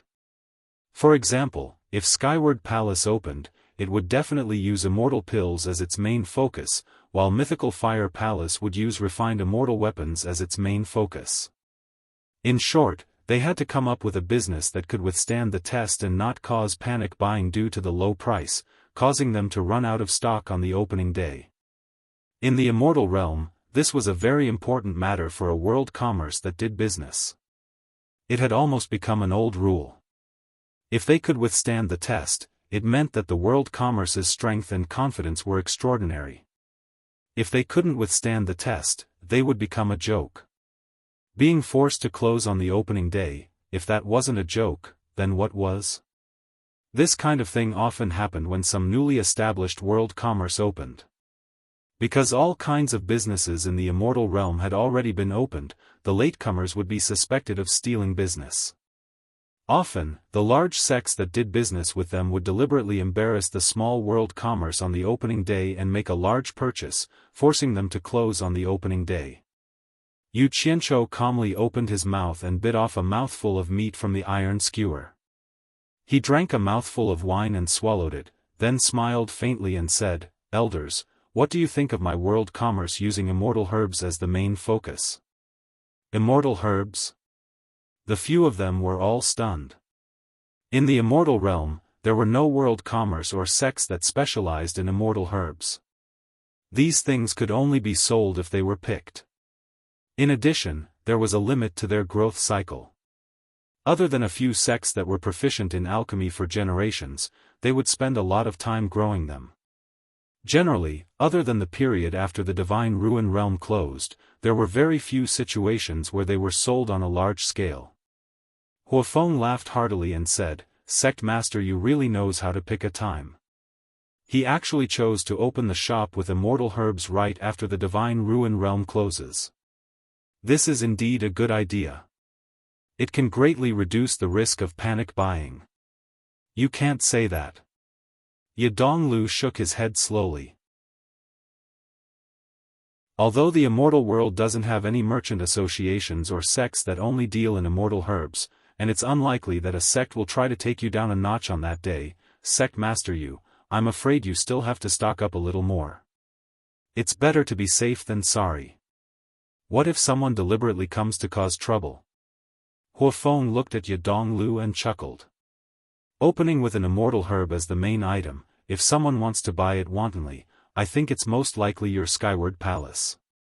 Think about it, what your Skyward Palace needs the most are immortal herbs. In addition, on the opening day of the World Chamber of Commerce, they will sell them cheaply. If you don't buy them in bulk now, when will you? The other two also laughed, and Yadonglu said with a bitter smile, "I really can't guarantee this, because it's quite possible. If the sect really wants to order a large purchase, I can't stop it. I'm just afraid that I'll feel embarrassed when I meet Sect Master Yu in the future. Elder Yu worries too much." Yu Qianqiu said with a smile, "The reason why we dare to open the World Chamber of Commerce this time is because we have the strong support of Wei Fu Wang and Baiyun Mountain Lord. We can't guarantee that the main items we prepare will be able to deal with the impact on the opening day, but it's barely enough. As for the rest, we'll leave it to fate. What does it matter if we close the door on that day? I don't care." The reason why he invited these people was to deliberately leak the news first. He wanted everyone to know that the immortal herbs in his hands mainly came from Yunpeng and Wei Chuanxiu, so that there wouldn't be too many people thinking about him. Everyone laughed it off and consciously stopped dwelling on this topic. In fact, everyone knew that the opening of the World Chamber of Commerce this time wouldn't be so smooth. Even if Skyward Palace didn't make a move, Heartless Palace wouldn't let it go. During this time, Heartless Palace hadn't been doing well. Not only had they lost a lot of face in the Divine Ruin Realm, even the grandson of the High Priest had been killed, and even his corpse hadn't been found. And everyone in the immortal world knew that Yu Qianzhou and Heartless Palace had formed a grudge. Coincidentally, the World Chamber of Commerce was opening at this time. Based on Heartless Palace's style of seeking revenge for the smallest grievance, it would definitely be difficult to be kind. If it wasn't for Yun Peng and Wei Chuanxiu holding down the fort in the World Chamber of Commerce, not to mention openly, they would also secretly attack Yu Qianzhou. Fortunately, there were these two experts holding down the fort, but it was estimated that it would be difficult to avoid embarrassment this time, and the twists and turns in the future would definitely be endless. Late at night, the mood was over, and the wine was drunk. The flickering charcoal fire slowly extinguished, and the people gathered on the roof also dispersed. When Lanfeng slowly walked away from the white jade railing, leaving behind a lonely and graceful figure. Facing the night wind, Lu Yanqing casually pulled out the hairpin that tied her beautiful hair, and her fine black hair fluttered in the night wind. The beautiful hair that had been destroyed had once again grown back to its original state, but it was unknown whether that heart was the same as before. Leaning against the white jade railing, Lu Yanqing slowly turned her head. From her fluttering beautiful hair, she could see that Yu Qianzhou was sitting alone under the night sky, supporting his head with one hand and frowning in thought. She really wanted to go over and ask him. With his current cultivation, staying in the human world was enough for him to be free and unfettered. Was this not good? Why did he have to be so busy and never stop? Just as she was hesitating, Wei Chuanxiu and Yun Peng walked over together and sat opposite to Yu Qianzhou. The two of them glanced at Lu Yanqing, and the expressions of the three of them changed. It was obvious that they were talking about something through voice transmission. As Yu Qianzhou shook his head with a faint smile, the three of them ended their conversation. Yu Qianzhou, who was about to get up and leave, saw Lu Yanqing alone and was slightly startled. Then he nodded and smiled calmly and quickly left. Wei Chuanxiu also followed and left. Lu Yanqing gently bit her lips and inadvertently met Yun Peng's gaze. Yun Peng's eyes flashed with a hint of amazement, and the two of them nodded their heads slightly. Then they turned back to look at the confused night sky. A woman in green was on one side, and a man in white was on the other. From that night onwards, the two figures on the rooftop were no longer alone. However, one of them was always on this side, while the other was on the other side. Every time they met, they would only nod and greet each other. Neither of them spoke a single word. The next day, the elegant Nongzhu brought 10 people with her. Each of them carried a large pile of printed leaflets to the central square of the fantasy immortal city to distribute. Nongzhu really couldn't figure out what Yu Qianzhou's brain was made of. Why did he always do such strange things? In the end, after a day, not only did they have enough of being rolled their eyes, they also had to squeeze out a smile to receive the rolling eyes and mocking remarks. The muscles on their faces almost stiffened from smiling. When they thought that they would have to live like this for 10 days, these people almost broke down. If it weren't for Yu Qianzhou, the torture envoy, holding the fort, everyone would have quit long ago. However, the effect of such an alternative publicity was huge. It more or less caused a sensation in the fantasy immortal city. The news of the World Commerce Company's opening in half a month quickly spread throughout the entire immortal realm. If this happened in the past, everyone would definitely be dismissive. Who would know who the World Commerce Company was? However, Yu Qianzhou's own little reputation, coupled with the sensation caused by the waterfall carvings and the tall building, brought an unimaginable effect to this publicity. The commotion made it seem like it was really going to happen. Bang! A table was smashed into smithereens. In the illusionary immortal city's Heartless Palace's branch, Heartless Palace's elder Feng Jiu sneered repeatedly, this Yu Qianqiu really knows how to cause trouble. One thing after another, there's no end to it. Looks like he'll be a scourge sooner or later. Her disciple Sun Luan, who was also the branch leader here, looked at the smashed table and cupped his hands. Master, please calm down. It's just a mere Yu Qianqiu. There's no need to get angry over him. If you want to take care of him, you can do it any time. Humph. Feng Jiu glanced over coldly. Any time? Then why can't you even put a few spies in the World Commerce Company? The moment you show your face, you get wiped out. Do you think he's easy to take care of? Just because he has Yunpeng and Wei Chuanxiu by his side. If the sect's consecrators don't show up, even I can't do anything to him. Are you stronger than me? Sun Luan was speechless. He thought about how useless his position as a branch leader was. Because of the importance of this location, the sect had sent an additional elder to oversee it. Furthermore, this elder just had to be his master. His days were completely different from the other branch leaders, who lived comfortable lives in charge of an area. Sun Luan paused and squeezed out a smile. Master, isn't the World Commerce Company going to open for business? Why don't we buy it wantonly and force them to close on the same day? That way, Wei Chuanxiu and Yunpeng will lose face. Anyway, they won't dare to do anything to us. This is the good idea you came up with? Feng Jiu snorted and then added heavily, stupid. Our immortal world's #1 sect is playing with a small sect. It's like slapping our own face and adding glory to the other party. If you want to play, you should play with something worthy. Master is right. Please enlighten me, Master. Sun Luan smiled apologetically, but he was cursing in his heart. No matter what you say, you're right. I won't say it, all right? Feng Jiu paced with her hands behind her back and sneered, what an ingenious idea. He actually left words on the waterfall and even made an eye-catching skyscraper. If a sect leader took a fancy to the World Commerce's mountain and wanted to exchange territory with them, so they issued a challenge, what do you think the outcome would be? Sun Luan's eyes immediately lit up. He clapped his hands and said, Master is wise. It would be even better if we challenge him on the day he opens his shop. With his deity transformation cultivation, he will definitely lose. But then he frowned and said hesitantly, Master. I'm afraid ordinary sects won't dare to do this because Yu Qianqiu has Wei Chuanxiu and Yunpeng by his side. If they really did that, it would be the same as slapping their faces. These two experts definitely won't do anything on the spot, but the people who challenge him will definitely be afraid of revenge from these two. I'm afraid no one will dare to do this. Chapter 870. Don't boost the morale of others and belittle our own.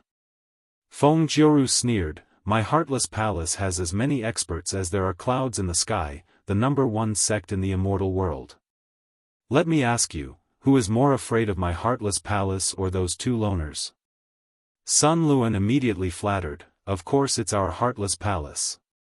If you really provoke our heartless palace, there will be no place for Wei Chuanxiu and Yunpeng in the immortal world. Provoke? Feng Jiu murmured and said in a deep voice, the High Deacon has been provoked to the point where he can't find a place to vent his anger. If we can't even take care of Yu Qianqiu and attract the High Deacon's attention, then it won't just be Yu Qianqiu who will be in trouble. Both you and my disciple will be implicated. You know how terrifying the High Priest is. Sun Luan shivered when he heard that. He thought of that old man who had eyes like a hawk. Just a glance from him could make people shiver. Feng Jiu's expression became firm and she ordered, help me contact the sect masters of the 4 islands of Lake Light. Tell them to come see me as soon as possible. Tell them that I have a gift for them. Don't tell them what it is for now. Sun Luan said with a smile, these 4 poor sects don't have the money to establish a foothold in the illusionary immortal city. With the support of our heartless palace, they will be very willing to take over the territory of the World Commerce Association. Let's see who has the ability to snatch it. Disciple will go contact them now. The majestic myriad Saint Mountain towered into the sky. At the peak of the misty mountain, there was a simple and majestic palace called Myriad Saint Palace. The palace was cold and quiet. Very few people came to disturb them. Wan Ling, who was wearing plain clothes, lightly crossed the threshold and walked into the depths of the palace. She slowly walked to the steps in front of her and bowed, "Grandfather. Are you looking for me?" On the cold and aloof sapphire stone platform, Wan Busheng, who had white hair and a ruddy complexion, opened his eyes. A trace of kindness flashed in his clear eyes. He waved to the people below and said, "Ling, come up and talk to Grandpa." Wan Ling's face bloomed with a smile. She lifted her white dress and ran up to sit on Wan Busheng's jade couch. Her long hair cascaded down like a waterfall. She held her head in her arms and looked at Wan Busheng with a smile. "What does Grandpa want Ling, to say to you?" In Wan Gu Tong, other than Wan Busheng, only Wan Ling dared to casually sit on this jade couch. Even Wan Busheng's son didn't dare to touch it. It was clear how much Wan Busheng doted on Wan Ling. Wan Busheng raised his hand to touch Wan Ling's face and said with a doting expression, "Ling, you really look like your grandmother. Even your temper and character are so similar." Wan Ling grabbed his hand and put it on her face. She smiled innocently and said, "Grandpa misses Grandma again." Wan Busheng smiled as he pulled his hand back, pinching her nose and shaking it. "Strange girl, always causing trouble for me. Don't pinch my nose." Wan Ling pushed Wan Busheng's hand away, frowning, "Grandfather. From now on, you are not allowed to pinch my nose." Wan Busheng was stunned. Seeing the resentment on Wan Ling's face, he burst out laughing, "Still holding a grudge against the person who pinched your nose and made you cry? Grandpa isn't him. How did you implicate Grandpa? Ling, was taken advantage of by someone. How can you laugh as a grandfather?" Wan Ling complained. Suddenly, she grabbed Wan Busheng's arm, gritting her teeth, "Grandfather. Help me think of a way to get rid of that Yu Qianqiu, okay?" A long sigh sounded in the hall. Wan Busheng shook his head. "Getting rid of a small Yu Qianqiu is easy, but that immortal Emperor Jin Tai behind him is not someone Grandfather can afford to offend. Grandfather is not his opponent. For the sake of our family, you have to suffer." The hall became silent. After a long time, Wan Ling bit her lips and said, "The immortal Emperor has ruled the celestial world for so many years. Is there no one who can challenge him and let him continue to rule? This is too unfair to the people of the celestial world. You can say this here, don't spread it outside." Wan Busheng's expression became serious, then he smiled and said, "Let's not talk about this. What's new in the celestial world recently? Tell me about it." "What's new?" "The entire celestial world is under the pressure of the immortal Emperor, so what can happen? At most, it's just some small fights." Wan Ling complained. She seemed to have a lot of resentment towards the high and mighty immortal Emperor. Pausing, he continued, "There are a few big events. The great consecrator of Passionless Palace, Zhu Yun Xian, and the head of Xiaoyao Palace, Chai Xiaoyao, caused a ruckus here. Now, they are searching for the person who killed their first grandson. Secondly, the great commander of external affairs of the Immortal Palace, Wu Xiong, has taken a fancy to the daughter of a small merchant. They have already set the wedding date. Finally, that guy's World Merchant Association is about to open. Yes. The last matter is the reason why I asked you to come." Wan Busheng frowned and said, "On the day of the World Merchant Association's opening, you should personally send a congratulatory gift." Wan Ling was startled. She immediately jumped off the jade couch and lost her temper. "I'm not going. I hate seeing that person. Grandfather. If you force me to go, don't blame me if I can't control myself and cause trouble on the day of the World Merchant Association's opening." Ling Air. Stop messing around. Wan Busheng floated down from the jade couch. He landed on the ground and stared at the surging sea of clouds outside the door. He slowly said, "Don't think that our Wan Gu Tong is famous in the celestial world for a while. In reality, it's lonely at the top. The bigger a sect is, the easier it is for us to attract the attention of the immortal palace. This is also why the sect masters of large sects like us don't easily come out. Since we already know that Yu Qianchou is a secret agent sent by Old Master Jin, we should build a good relationship with him. As the saying goes, it's better to squash enmity than keep it alive. Who knows, maybe one day our Wan Gu Tong will run into some trouble and need his help. This Yu Qianchou is so useful, why don't we make use of him?" Ling Air. Do you understand grandfather's meaning? Oh. Wan Ling pouted unhappily, I'll listen to you. Seeing that she didn't agree readily, Wan Busheng smiled and said, Ling Air. Is Grandpa Xian annoyed? If Grandpa Xian is really annoyed, then hurry up and find someone you like to marry. As long as you like him, Grandpa doesn't care about the other party's background. I will support you fully.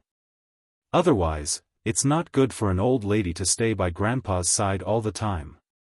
Wan Ling's face immediately turned red, and a flurry of punches landed on Wan Busheng's body, complaining, Grandpa hates me, and wants to chase me away. Wan Busheng laughed heartily, and with a wave of his hand, a ray of light shot out from his fingers, directly binding Wan Ling's wrists together. No matter how hard Wan Ling struggled, she couldn't break free. Wan Busheng clasped his hands behind his back, and with a solemn expression, he said, Grandpa isn't joking. I'm asking you now, do you have a man you like? Don't tell Grandpa that you've never liked any man, Grandpa won't believe you. After all, you're a normal woman. The moment these words came out, Wan Ling immediately stopped struggling. Instead, she became a little bashful. Wan Busheng's eyes lit up, and he pretended to be angry. If you don't say it, then Grandpa will decide for you. At that time, don't blame Grandpa for randomly choosing someone to marry. No. Wan Ling hurriedly stopped him. She knew that her grandfather was also a decisive person. Otherwise, he wouldn't have established such a big family business, and it was very likely that he would do as he said. Humph. Wan Busheng snorted coldly, then tell me honestly, do you have a man you like? Otherwise, you know Grandpa's temper. Wan Ling was bashful for a long time, and finally lowered her head and whispered, yes. Wan Busheng's eyes lit up, and he said strangely, what kind of talent can make my Ling wait for so many years? Tell Grandpa. As long as my Ling likes someone, Grandpa will help you catch that man even if it's an old man. Don't worry, Grandpa is not pedantic. Even if it's a married man, as long as you like him, Grandpa promises to snatch him for you. There must be a way to make him your man honestly. Tell me, who is it? Who wants to snatch someone's married man? Wan Ling stamped her foot, the redness on her face had already spread to her neck. She buried her head and muttered, actually, I've only seen him once, and I don't even know where he's from or what his name is. How do you expect me to tell you who he is? Wan Busheng let out a long "oh," and then said strangely, then it's love at first sight, heavens. To be able to make my family's eccentric Ling fall in love at first sight, how outstanding must that person be? Don't worry, at most, Grandpa will personally make a move, I'll definitely help you get that man you like. Grandpa. Wan Ling stamped her foot again, the shyness on her face seeped into her bones. Waha. As long as you have someone you like, it'll be easy, as long as you have someone you like, then I can rest easy. You made me think that there was something wrong with you. Wan Busheng heaved a long sigh of relief, patting his chest, tell Grandpa, when and where did you meet him, and what does he look like? As long as we have these few clues, with our Wan Gu Tong's influence, finding that person won't be a problem. Don't worry, Grandpa won't hesitate to use all of Wan Gu Tong's power to help you get him. Wan Ling's body trembled, biting her lip as she looked at Wan Busheng. She knew that if Wan Busheng really gave the order, they would really be able to find that person. Her heart was beating fast as she said in a low voice, "That was 1806 years ago. At that time, I..." Speaking to this point, she bit her tongue and stopped. Her expression became somewhat perplexed, as if everything that happened at that time had happened just yesterday. It was in a remote valley deep in the mountains. Wan Ling was passing by this place when she accidentally discovered a pond with rippling waves. Attracted by the clear water, seeing that there was no one around, she couldn't resist taking off all her clothes and jumping into the pond to play. Just as she was immersed in her emotions, she suddenly noticed that there seemed to be a person standing in the reflection of the mountain. Chapter 871. This discovery scared Wan Ling so much that she stood in the pool, not daring to move. She didn't even dare to raise her head to look. She hugged her chest and kept telling herself that this must be an illusion. When the rippling pool water finally calmed down like a mirror, she could clearly see that on the mountain peak reflected in the water, a man in white was standing elegantly on a tree. He seemed to be staring at her naked body in the pool water. Wan Ling was scared out of her wits and let out a shrill scream, scaring the birds in the mountain to fly away. After realizing that she was still naked under someone else's eyes, Wan Ling raised her hand and summoned the clothes on the shore to wrap herself up. She hid in the water and didn't dare to come out. She looked at the white-clothed man standing on the treetop with fear and trepidation. It was a man full of scholarly aura. His face was extraordinarily handsome and his body was slender. In addition to the white robe, he completely looked like a scholar. Wan Ling had never been so naked in front of any man before. At this moment, she was extremely shy and scared. However, what was annoying was that although the man looked gentle, his skin was not ordinary thick. He stood on the treetop without moving and looked at her with a slight smile on his face. He didn't feel ashamed at all, as if she, Wan Ling, should be naked for him to see. Under the shame and anger, Wan Ling finally mustered up the courage to shout, "Where did this shameless person come from? Hurry up and leave. If you keep looking, this lady will gouge out your pair of thieving eyes." Perhaps her threat had an effect. The scholar on the treetop suddenly disappeared without a sound. Even with Wan Ling's cultivation, she didn't know how he left. Wan Ling, who was hugging her clothes and was about to flee, was looking around cautiously when she was suddenly startled. She didn't know when the scholar had appeared behind her. He was quietly stepping on the surface of the water and looking at her with a smile. "Ah!" Wan Ling, who was in the pool, immediately let out a frightening scream. The scholar looked at her with a smile and ignored her, letting her continue to scream. It was also impossible for Wan Ling to continue screaming. Once she stopped screaming, she wrapped the clothes around her chest with one hand and desperately waved her palm at the man to send out a ray of light. This palm strike could be said to have gathered all of her cultivation, but the scholar still stood there with a smile, completely ignoring her attack. Invisible ripples appeared in the space before him, and Wan Ling's powerful palm strike was like a clay ox entering the sea. All the power disappeared without a trace, as if nothing had happened at all. Wan Ling instantly understood that she was not the opponent's opponent at all. She immediately screamed, "Help!" She didn't care anymore. She hugged her clothes and fled quickly. However, something even scarier happened.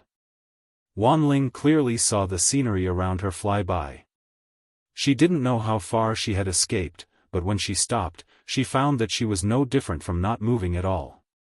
He was still in the pool, only that he had run out of the pool and his feet were on the surface of the pool.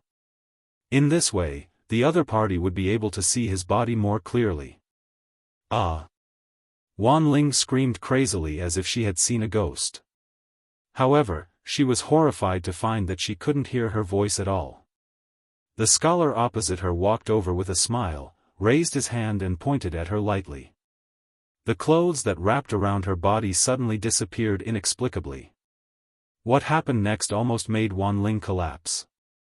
She wanted to squat down and hug her arms to cover her body, but she found that she couldn't control her body at all. Her thoughts were very clear, and she didn't realize that her body was being held hostage by an external force. However, she shamelessly stretched out her arms, exposing her chest to the other party. Wan Ling watched as the other party's slender fingers touched her body. She couldn't close her eyes even if she wanted to. She could feel the other party's cold hands moving around her body, touching her full breasts and perky buttocks one by one. Wan Ling immediately burst into tears and choked, "Stop, why are you crying?" The scholar appeared in front of her and gently hooked her chin with his finger. He smiled faintly and said, "There are so many women who want to strip for me, but I don't care about them. You should feel lucky that it's a coincidence today." His voice was very pleasant to the ears, and his faint tone was filled with unquestionable confidence. It was as if everyone should bow down to him. As he spoke, Wan Ling's heart stirred.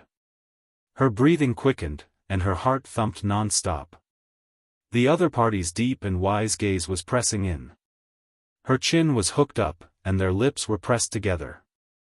The scent that belonged to a man made Wan Ling a little confused. The other party's lips were a little cold. Unknowingly, Wan Ling found that she had opened her lips, and their tongues were mixed together. She was actually a little infatuated with his nimble tongue. It was also at this moment that Wan Ling found that her body had regained its freedom, and she could move. She could have pushed him away, but she impulsively made a bold decision. She took the initiative to hug the other party, and kissed him passionately, hoping that the other party would take the next step. However, the other party seemed to be a little too rational. In this moment of passion, he actually slowly pushed her away, and told her with a smile, "We've only met by chance, so we should stop. It's enough that we've tasted it. The women I've kissed can hate me, but they can't be sad because of me. If we continue, I'm afraid you'll be sad." Wan Ling was also a woman who was used to seeing the world. She was just panicking before, but now that she had calmed down, she more or less realized that the other party didn't have any evil intentions towards her, so she boldly said, "In the immortal world, there aren't many people who dare to treat me like this. You've already treated me like this, so you have to be responsible for me." "Be responsible for you?" The scholar shook his head and chuckled. He looked at her luxuriant lower body and teased, "I don't think I've done anything excessive to you. It's just a hug and a kiss, and you actually want me to be responsible for you? You're making things difficult for me." Wan Ling bit her lips and said, "I don't care. I've never let other men see my body. You've seen it, and you've touched it, so you have to be responsible for me. Otherwise, I won't let you go." "What a big tone. You're actually threatening me."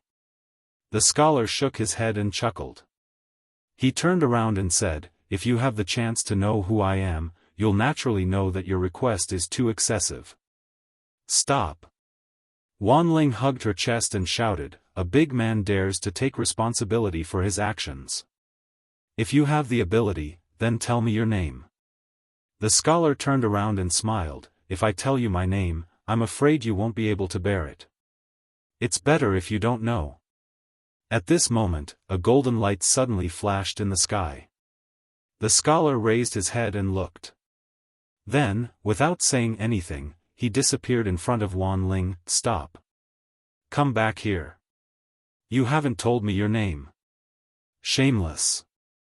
Wan Ling anxiously shouted, but no one paid attention to her. She quickly took out a set of clothes from her storage bracelet and put them on. Then, she searched everywhere within a radius of a few hundred miles. However, from that day onwards, after 1,000 years, Wan Ling almost searched the entire immortal world, but she never saw the shadow of that scholar again. That scholar was like a mystery. It was as if what happened that day was like a dream. There was no trace of it. Only the cold touch of his lips was still fresh in her memory. It was also from that day onwards, that scholar's shadow became the thing that haunted her. In many dreams, she saw his appearance and woke up with joy. After waking up, there was only emptiness and disappointment. Wan Ling didn't know what was wrong with her. From then on, she didn't like other men. No matter how outstanding the men she met were, she couldn't help but compare them with that scholar. In the end, she found that there was no comparison at all. That scholar gave off a sense of transcendence that those vulgar men couldn't compare with. The difference was too great. In the end, Wan Ling sadly found that other than that scholar, she didn't like any other man.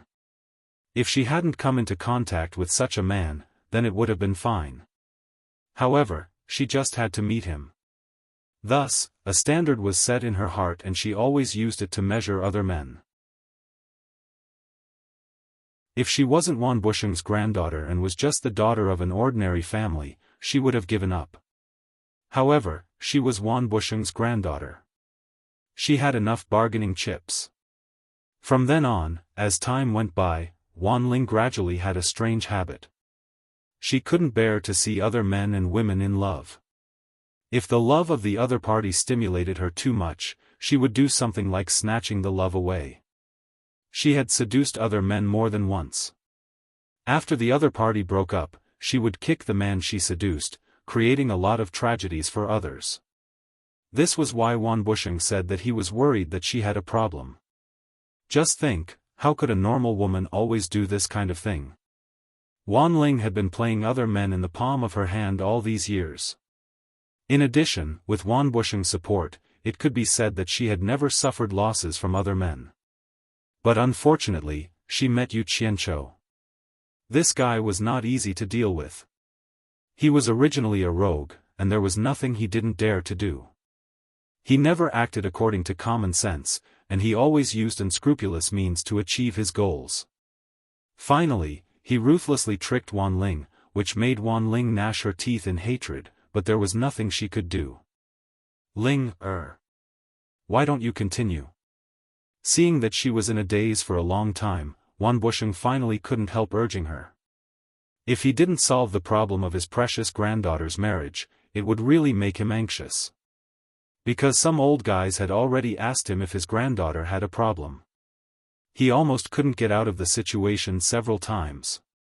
I don't believe that he will never appear. Wan Ling bit her lip and woke up from her daze. After thinking about it, she still didn't want to tell the embarrassing story of her meeting with the scholar. She looked at Wan Busheng and said, "Grandpa, let me find him myself. I believe that I will find him. If I find him, Grandpa, please help me." As she said that, she raised her wrists that were bound by the black light, showing a delicate and pitiful look.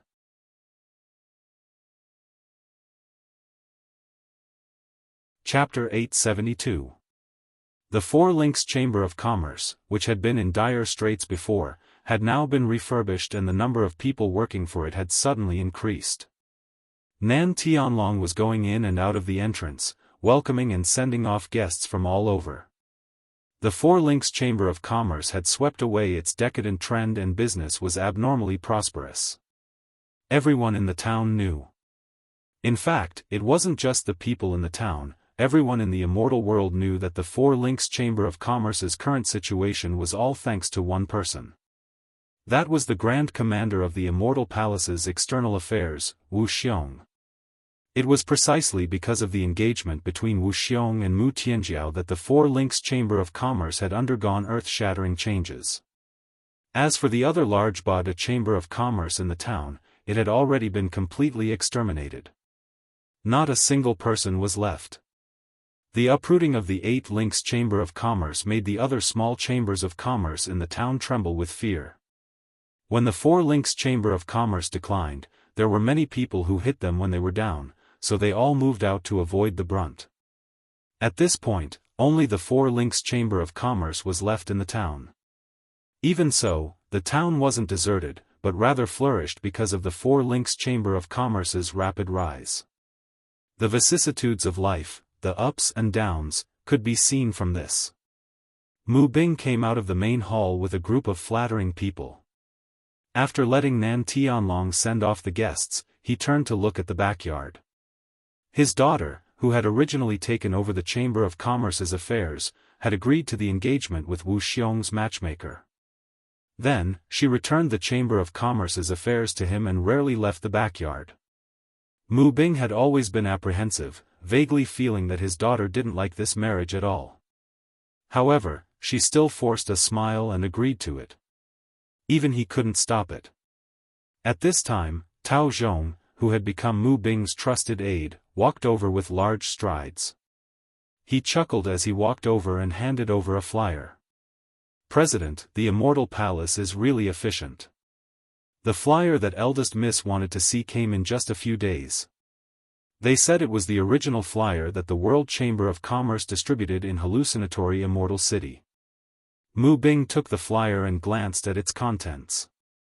He shook his head with a wry smile.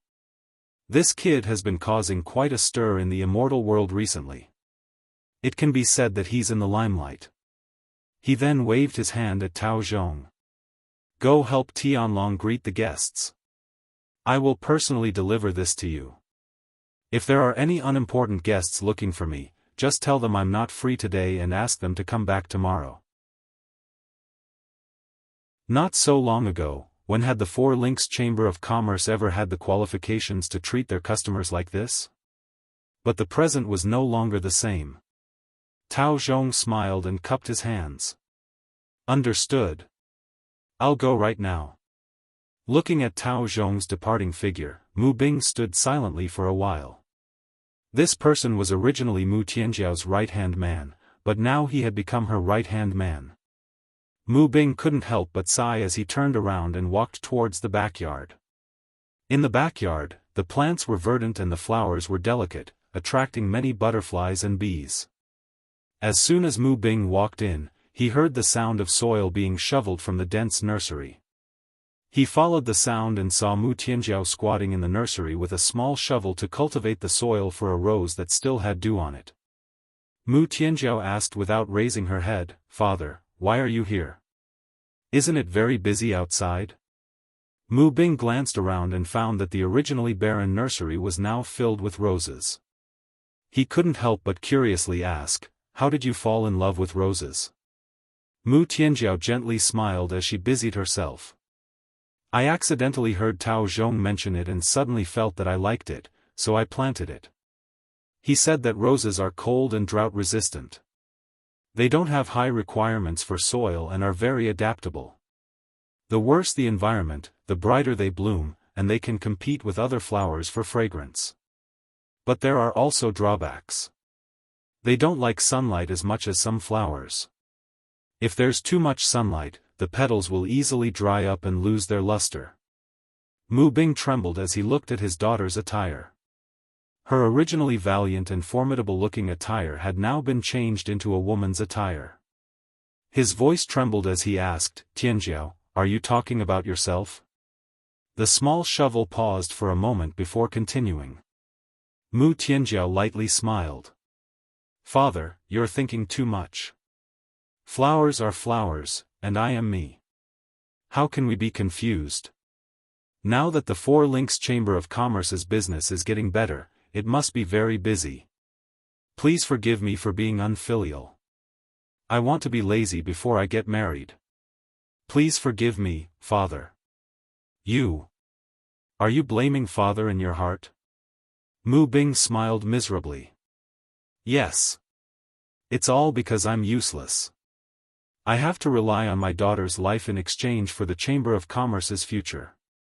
Tianjiao, if you don't want to marry Wu Xiong, then tell me honestly. Don't lie to me. I'd rather the Four Links Chamber of Commerce collapse than let you be unhappy for the rest of your life. I'm going to break off this marriage." The small shovel stabbed into the ground. Mu Tianjiao stood up and turned to Mu Bing with a smile. "Father, you're really thinking too much. If I didn't like it, why would I agree? Don't you know your daughter's temperament? No one can force your daughter to submit. Is it true?" Mu Bing stared at Mu Tianjiao. "Tell me if it's true. Don't lie to me." Mu Tianjiao didn't dare to look straight at him. She shifted her gaze and said, of course it's true. Suddenly, she saw the list in Mu Bing's hand and exclaimed softly, "What's that in father's hand?" Mu Bing was startled, then smiled. "Haven't you always been paying attention to the World Chamber of Commerce's news? You said the rumors are unreliable?" As he spoke, he handed the list to his daughter. "This is what Tao Zhong asked Wu Xiong to send to protect you. It said that the World Chamber of Commerce distributed the original flyer in Fantasy Immortal City. You used Wu Xiong's men?" Mu Tianjiao's outstretched hand trembled slightly. Then, she took the flyer and looked at it. On it was written, "Thanks to everyone's care, the World Chamber of Commerce will officially open on the 25th of this month. At that time, friends from all over are welcome to come and support us. World Chamber of Commerce's President cum Sect Master, Yu Qianqiu, thanks. It's fine to use Wu Xiong's men, right?" Mu Bing hesitated. A trace of helplessness flashed across Mu Tianjiao's face. She forced a smile and said, "Father, Wu Xiong's men are also from the Immortal Palace. When have you ever heard of a sect having the right to command the Immortal Palace's men? Wu Xiong sending people to protect us is his kind intentions, but we can't justify using the Immortal Palace's men. Since we've already done it this time, let's forget about it. However, I hope that father won't do something like this again. Being able to borrow the power of the Immortal Palace is already enough for our Four Links Chamber of Commerce to develop. Don't go overboard or you'll bring disaster upon yourself. You must know that the master of the Immortal Palace is the Immortal Emperor, not Wu Xiong. I hope that father will remember this." Hearing his daughter's words, Mu Bing also reacted. He knew that this matter wasn't appropriate. If he angered the Immortal Emperor, even 10 Wu Xiong's wouldn't be able to protect him. Thinking about the possible consequences of this matter, he felt a lingering fear. On the side, Mu Tianjiao tilted her head to look at the flyer in her hand and faintly sighed. "World Commerce's President and Sect Master Yu Qianqiu? I originally thought that our Four Links Chamber of Commerce was already developing fast enough. Who would have thought that this Yu Qianqiu has already established his own Chamber of Commerce in the psychedelic Immortal City? I wasn't wrong about him. He's a capable person. Truly amazing. Huh. Don't worry. It won't be long before we can also buy our own mountain in the psychedelic Immortal City and open our business.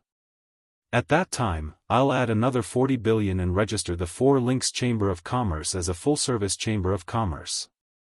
We'll carry forward our Mu family's ancestral business." Mu Bing confidently patted his daughter's shoulder and said, "That fellow Yu Qianqiu's actions are all for show. It's just a gimmick to scare people. What can he do alone? If our Four Links Chamber of Commerce continues to develop at this rate, our business will only grow bigger and bigger. It won't be long before we surpass his world commerce. However, there's something I feel a little strange about." Mu Tianjiao, who didn't know what to say to her father, raised her head slightly and said, "What do you feel is strange about?" Mu Bing frowned and muttered, "If this Yu Qianqiu can really take out 50 billion, why didn't he establish his Chamber of Commerce earlier? Why did he accept our Four Links Chamber of Commerce's employment and take the risk to enter the Divine Ruins realm?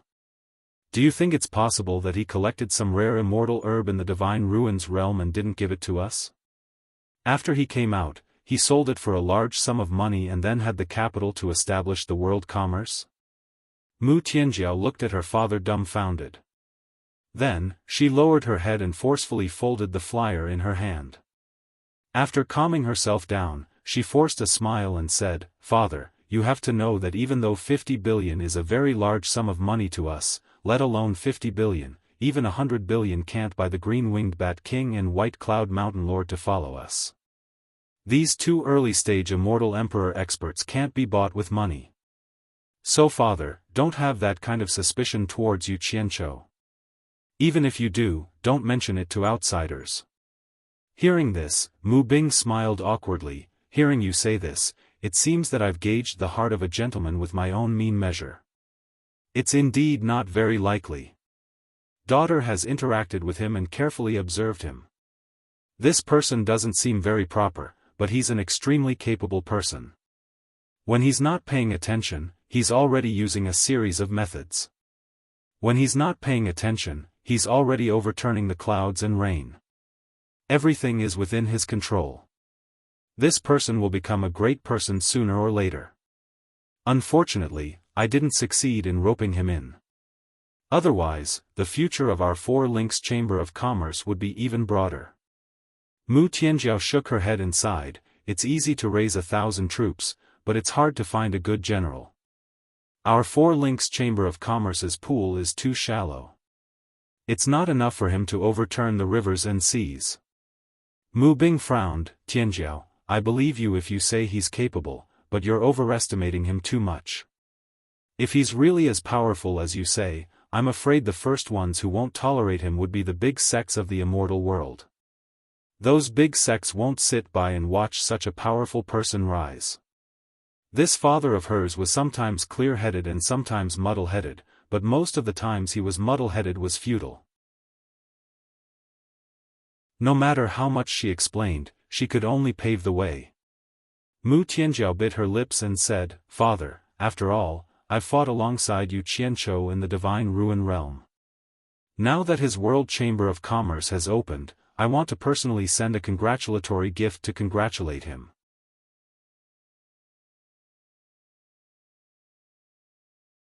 Chapter 873. You're going to personally deliver the gift? Mu Bing's brows furrowed as he tried to persuade her. You have an extraordinary status now. Many people want to meet you, but they're not qualified. No matter how powerful Yu Qianzhou is, he'll have to behave himself in front of the Immortal Palace. Your future man is the Immortal Palace's External Affairs Commander, Wuxia. What right does Yu Qianzhou have for you to personally congratulate him? In my opinion, it's enough for Tao Zhong to make a trip. Father! Mu Tianjiao shouted. Her eyes suddenly became fierce as she said word by word, Yu Qianzhou relies on himself. We rely on Wuxia. Are you sure we can rely on him for a lifetime? Mu Bing's expression stiffened. He was stunned for a moment before he said embarrassedly, Don't tell me we still have to rely on Yu Qianzhou? It's not a question of who to rely on. Mu Tianjiao's words carried a hint of anger. Isn't it good to have a friend with potential? Isn't it good to have more connections? Do you really want the Four Links Chamber of Commerce to walk a single log bridge while trembling in fear? The atmosphere between father and daughter instantly became a little awkward. Mu Bing didn't dare to look directly at Mu Tianjiao's eyes. He tilted his head and said weakly, Then it's up to you.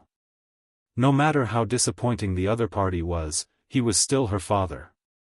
Mu Tianjiao's eyes then softened. She smiled weakly and said, If I get married, I'm afraid father will be lonely. Father, you might as well marry a few more wives. Mu Bing looked at her, dumbfounded. There was actually a daughter who told her father to marry a few more wives. Father, don't misunderstand. I don't mean anything else. Mu Tianjiao smiled and explained, I believe that the Four Links Chamber of Commerce's family business will grow bigger and bigger. No matter how big the family business is, it needs someone to inherit it. Father, why don't you help me give birth to a few younger brothers and sisters? She had completely lost hope in her father. The reason why she persuaded her father to remarry was because she hoped that one of her younger brothers and sisters would appear. She could also take advantage of her position as Wuxiong's woman to support him. Over and over again, it was to protect and develop the family business. It could be said that she had put in a lot of effort.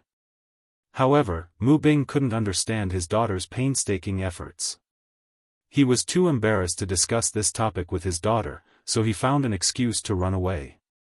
Mu Tianjiao looked at her father's back as he left. She stood alone in the courtyard, desolation creeping up her face. Actually, she was not willing to marry Wuxia. She was also a proud and arrogant woman. Although the Immortal Palace was strong, she did not want to live under someone else's roof. She would rather rely on her own hands to revitalize the family business. What others gave her was not as comfortable as what she had earned with her own hands. Most importantly, he didn't have any feelings for Wuxia at all. But since Wuxia had already sent someone to propose marriage, what qualifications did her tiny 4-links Chamber of Commerce have to refuse? The consequences of refusing would be a disaster for the 4-links Chamber of Commerce. In the face of this sudden change, the strong pressure made Mu Tianjiao unable to resist at all. It would have been fine if she was alone, but she couldn't let go of her family at all. Her mother had sacrificed herself for this family. She had to protect this family no matter what.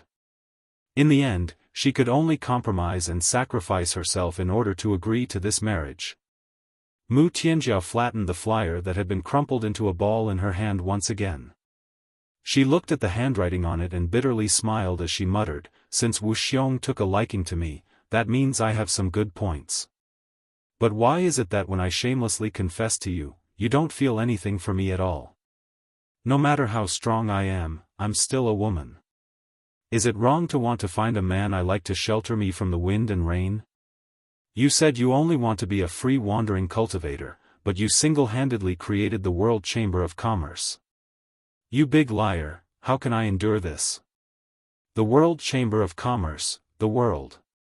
Aspire to the world. What a great ambition, but why can't it accommodate a weak woman like me?" The entire immortal realm was divided into a total of 13 immortal provinces. 12 of these provinces were each presided over by 12 immortal monarchs.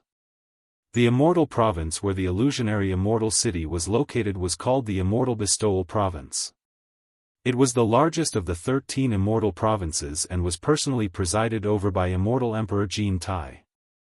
The name of the province implied that Immortal Emperor Jin Tai had bestowed the immortals of the immortal realm.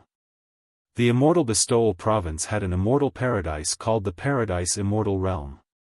The Paradise Immortal Realm was vast and covered in mist. There were countless plants and monsters, immortal grasses and immortal beasts all over the vast mountains and lofty ridges. The misty mountain range was filled with numerous experts of the immortal realm. It was the place with the highest concentration of top experts in the entire immortal realm. If outsiders wanted to trespass this place, they would simply be courting death. The mountains of the Paradise Immortal Realm slowly arched up from all directions towards the center. In the misty immortal mist, there was a majestic scene. There were immortal birds circling in the sky, there was purple mist coming from the east, and there was an aurora that shrouded the place. Even in the middle of the night, this place was still a place that never slept. A domineering aura that shook the hearts of the people was vast and mighty. For some reason, the central peak of the Paradise Immortal Realm was split into two near the top. One section was like a crouching tiger and a coiling dragon that still stood tall on the vast earth, while the other section, which was dozens of miles in circumference, suddenly floated in the air. In the cloudy sky, a magnificent golden palace was faintly discernible. This was the famous Immortal Palace, the residence of Immortal Emperor Jin Tai. It was built on the floating mountain peak. Golden streams of light flashed in and out of the lingering clouds and mist. This magnificent palace silently deterred the entire immortal realm, making all living beings in the immortal realm submit to it. On the secondary peak next to the main peak, there was a newly built palace. Rather than calling it a palace, it was more appropriate to call it a small courtyard.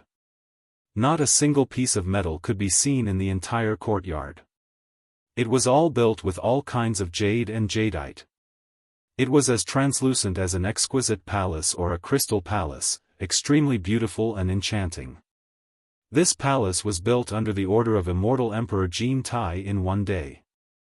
If it weren't for the repeated refusal of the owner of this place, this crystal palace would be even more magnificent and enchanting, and wouldn't look like a small courtyard. The owner of this palace. Perhaps it was more appropriate to describe him as a guest, because the owner of this place did not regard himself as the owner of this place. He only regarded himself as a temporary guest. However, what was surprising was that within the walls of such a luxurious crystal palace, there was actually a simple thatched hut. There was intermittent music coming from the thatched hut, and there was a man singing a scary song with a duck-like voice. It was not an ordinary kind of unpleasant song. On the jade steps of the palace gate not far from the thatched hut, stood a dazzling beauty. She was dressed in a snow-white palace dress that wrapped around her graceful figure. Her beauty could topple a city. Her skin was as smooth as cream, her eyes were bright, and her teeth were white. She was dignified and charming, and her temperament was noble and compelling. Her hair was tied up in a bun, and her eyebrows were slightly wrinkled. The beauty in the palace dress slowly walked into the jade pavilion next to the thatched hut. She shouted into the thatched hut, "Brother Crocodile." The music that sounded like an old ox pulling a broken cart stopped. A tall figure in a silver robe with silver hair down to his shoulders walked out of the thatched hut with a guqin in his arms. He walked happily to the pavilion and sat down, then placed the guqin on the jade table. The former immortal crocodile, now Xuejuan, smiled and said, "Sister Ji Wu, how was my guqin playing? How was my singing?" Ji Wu stared at him with a pair of bright eyes and was speechless for a long time. She said, "You know I don't like to lie. Your guqin and singing are really not good. It's really unpleasant to listen to. I, your little sister, feel suffocated listening to it, so I came to stop you. You are really direct." Xuejuan smiled and scratched his head. He said, "In fact, I also know that it's not good, but everything is difficult at the beginning. I will eventually practice. I don't believe that I can't beat that brat." Ji Wu looked around and set up a soundproof enchantment. She sat opposite Xuejuan and looked at the thatched hut. She frowned and said, "Why do you do this? This is clearly a silent protest. In Jintai's eyes, it will only make him hate you more, and he will not let you go." Xuejuan looked back at the thatched hut he built, and said indifferently, "I have worked for him for many years, but I didn't expect to end up like this. From the day he wanted to kill me, we are even. From now on, I will not take advantage of him. I can live in peace in my own grass nest." Ji Wu smiled bitterly and shook her head. "This is the celestial realm, his world. No one can beat him. Everyone has no choice. Why are you so stubborn? Saving your own life is the most important thing." "Humph. There are many things that are beyond your control. Why don't you marry him and become his celestial empress?" Xuejuan said with a playful face. "That position is below 1 and above 10,000. Many women in the celestial realm dream of it." Ji Wu frowned and said angrily, "I, Ji Wu, have not reached the point where I have to sell my body for glory." "What a joke! What a joke! Sister, don't be angry."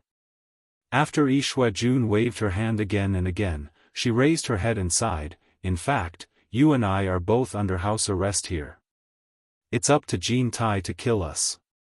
It depends on how long his patience lasts. When he loses his patience and wants to use force, how will you deal with it?" "I don't really care. I've already died twice. The first time was because I was saved by that stinky brat, and the second time was because you saved me from Qintai's hands. I can't repay you for saving my life twice. Now, we can only take it one step at a time." Ji Wu shook her head and did not want to talk about such a heavy topic. Her eyes fell on the guqin on the table. She said strangely, "Brother E is in a good mood. Why do you want to play the guqin and sing? Is it to vent? Vent my ass. I think of that brat. Since I got out of the human world, I have the most fun with that brat." Xuejuan touched the strings of the guqin and said, "Don't be fooled by that brat. In fact, his music is unparalleled. No one in the world can beat him. Don't judge a book by its cover." Ji Wu hesitated. "Do you still suspect that the Yu Qianqiu who founded the World Chamber of Commerce in the Celestial Realm is the same Yu Qianqiu in the human world?" Xuejuan rolled his eyes and said, "What doubt? I am sure it is that guy. Besides him, I can't think of any other Yu Qianzhou who would mess around like this.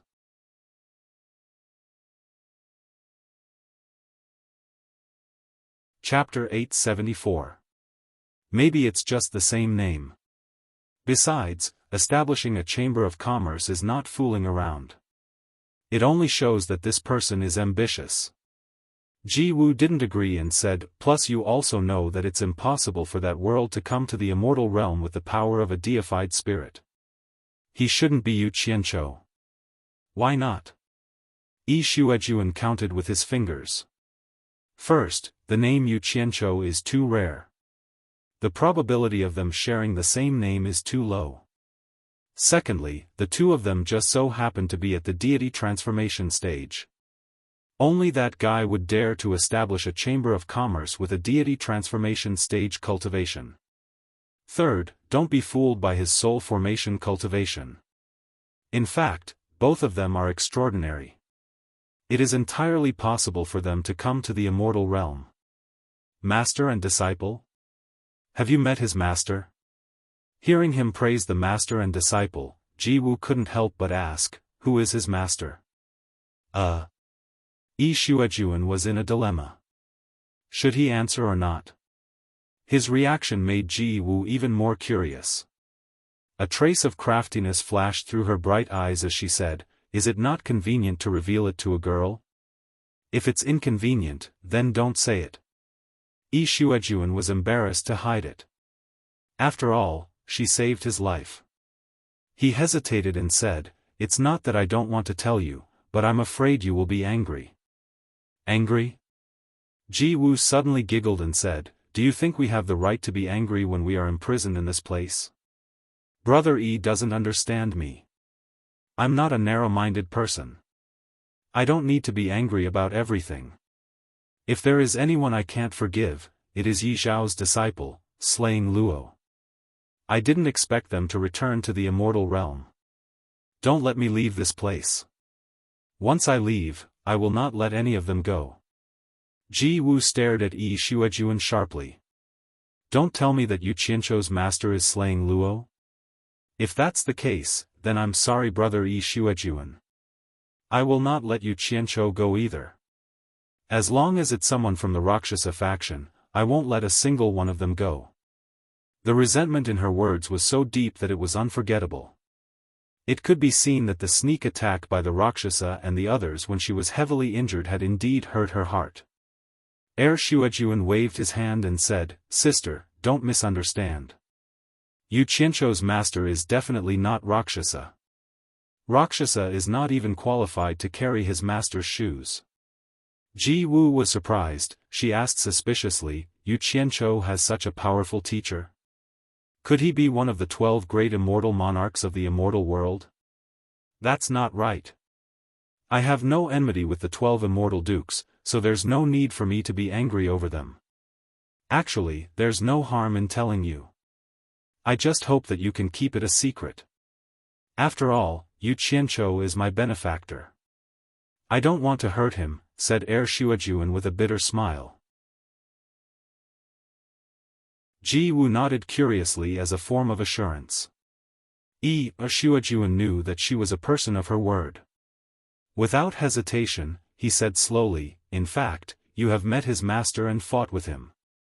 His master is the one who seriously injured you in the heaven and earth universe formation. Bai Changchun. Ji Wu exclaimed in shock, his master is the Bai Changchun who challenged the emperor of the underworld in the underworld world?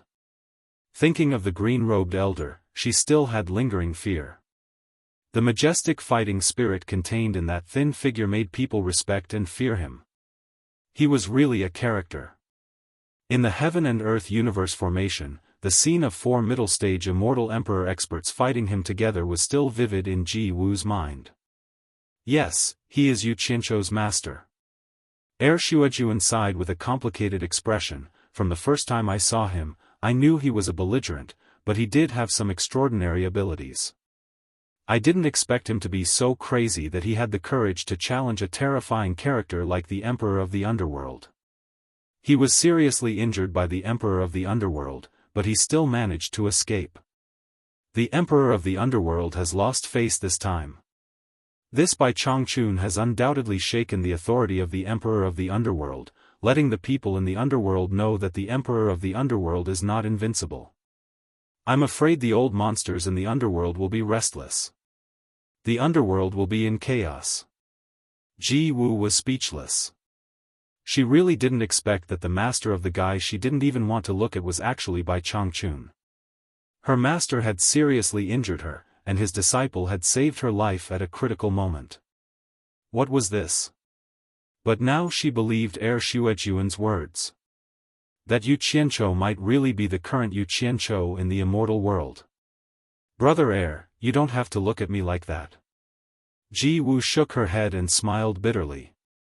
Come to think of it, that guy also saved my life. His master is his master and he is him. I'm not so narrow-minded as to blame his master's wrongs on him. Since he came to the immortal world and saved our lives, shouldn't we send a congratulatory gift to him now that his World Chamber of Commerce is about to open? You want to send him a congratulatory gift? Shuejuan was a little speechless. He remembered that Yu Qianchou touched Ji Wu's buttocks when she was unconscious. If Ji Wu knew about it, she would rather let Luo Sha and the others go than let Yu Qianchou go. Ahem. Don't send a congratulatory gift. If the two of us send a congratulatory gift, I'm afraid it will immediately attract Jin Tai's attention. That will hurt him. Shuejuan quickly stopped them. Ji Wu was molested in front of him, and he felt bad. If Ji Wu gave a gift to the person who molested her, Shuejuan would not be able to bear it. So, he quickly found a reasonable reason to stop them. As for the matter of Ji Wu being touched by Yu Qianchou, Shuejuan decided to keep it to himself. He must not tell anyone. Otherwise, Ji Wu would fall out with him. Every time he thought of this, Shuejuan gritted his teeth. That kid did something shameful, and I have to take the initiative to cover it up for him. Ji Wu nodded slowly when she heard the words, Brother is thoughtful. That will indeed hurt him. Shuejuan was speechless. He picked up the guqin on the table, and his radish-like fingers plucked the strings, making a sound like an old cow pulling a broken cart. He wailed like a ghost and howled like a wolf to cover up his inner embarrassment. I have a flower, planted in my heart, budding and waiting to bloom. Day and night, I eagerly await those who have the heart to come to my dream. The hoarse voice, coupled with the ghostly howl, immediately made Ji Wu's expression change. She immediately got up to leave. Although Shuejuan's singing was terrible, the lyrics were still very clear. Every word was enough to make people tremble. When Ji Wu heard the lyrics clearly, she became absent-minded in an instant. She actually patiently listened to it. As she listened, Ji Wu was a little absent-minded along with Shuejuan's ghostly howl. She muttered. After love, you know the importance of love. After getting drunk, you know the strength of wine. Flowers bloom and fade in the end. Fate does not stay, like the spring breeze that comes and goes. Women are like flowers in a dream. After the song ended, Shuejuan found that Ji Wu was actually listening to him seriously. He immediately said in surprise, Sister Ji Wu, what do you think? Did I make a lot of progress this time? Ji Wu came back to her senses when she heard the words. Her jade-like hand touched her forehead, and she said weakly, It's very unpleasant to listen to, but... Hearing the first two sentences, Shuejuan suddenly became depressed. However, when he heard the word, but, he suddenly became energetic again. His eyes lit up, and he asked, But what? I'm listening, and I'm willing to listen to your advice. Ji Wu smiled faintly, looking at him up and down with some admiration. She showed an incredulous expression and said, Although the song is unpleasant, I really can't see it. I didn't expect Brother to be a person who is rough but delicate. You can actually write such beautiful lyrics. It's really profound. Those who don't understand the heart of women can't write it. I was deeply immersed in it just now. I really like it. I'm ashamed to say that I have underestimated Brother Air. Then you think too highly of me now. Air Shuejuan was dumbfounded on the spot. His mouth twitched 3 times, and he asked dryly, "Is there nothing good about the song I sang except the lyrics?" This. Ji Wu looked at him, and she couldn't bear to say too much to provoke him, so she euphemistically said, "Everyone's appreciation ability is different, and my appreciation ability is indeed limited. Maybe many people will like Brother Crocodile's rough and forthright singing, but there is no doubt that I really like the lyrics written by Brother Crocodile." Hearing this evaluation, Air Shuejuan almost burst into tears. These words were too embarrassing. He thought he was right. His lips trembled, and he said, I wrote the lyrics. I didn't write the lyrics at all. It was Yu Qianqiu, that bastard, who had nothing better to do. I just borrowed it. As he said that, he raised his arms and shouted, "Oh my God! I have no face to see anyone. I'm ashamed. I won't do such a shameful thing anymore." Then, with a slap, the strings of the zither broke, and the zither was completely destroyed. Although Immortal Crocodile had always treated Ji Wu as a younger sister, she was still a beautiful woman. It was really shameful to be so shamelessly embarrassed in front of a beautiful woman. After smashing the zither, he covered his face with both hands and scolded himself. Ji Wu bent down to pick up a string, straightened it in her hand, and murmured, "I have a flower, the fragrance of the flowers fills the branches, who will sincerely seek its traces." Immortal Crocodile put down his hands, and said in surprise, "What did you say?" Ji Wu was startled, and then said with a smile, "I said I couldn't tell, but I didn't expect Yu Qianqiu to be such a talented guy." Sigh. Immortal Crocodile used both hands to push his messy silver hair to the back of his shoulders, shook his head, and smiled bitterly.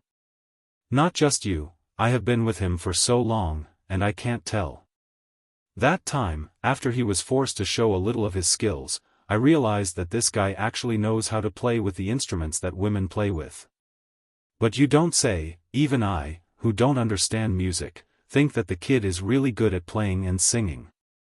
It's like the sound of heaven." At that time, I heard people say that he made a few songs, and each of them is a masterpiece of the world.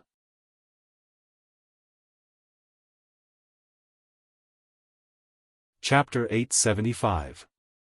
The song is the masterpiece of the human world? Ji Wu smiled faintly. "Brother E really thinks highly of your little brother. Is it as exaggerated as you say?" Yi Shuejuan waved his hand disapprovingly. "Anyway, I have never heard such a beautiful song, but I can't help it if you don't believe me. Anyway, I can't say anything about this nonsense."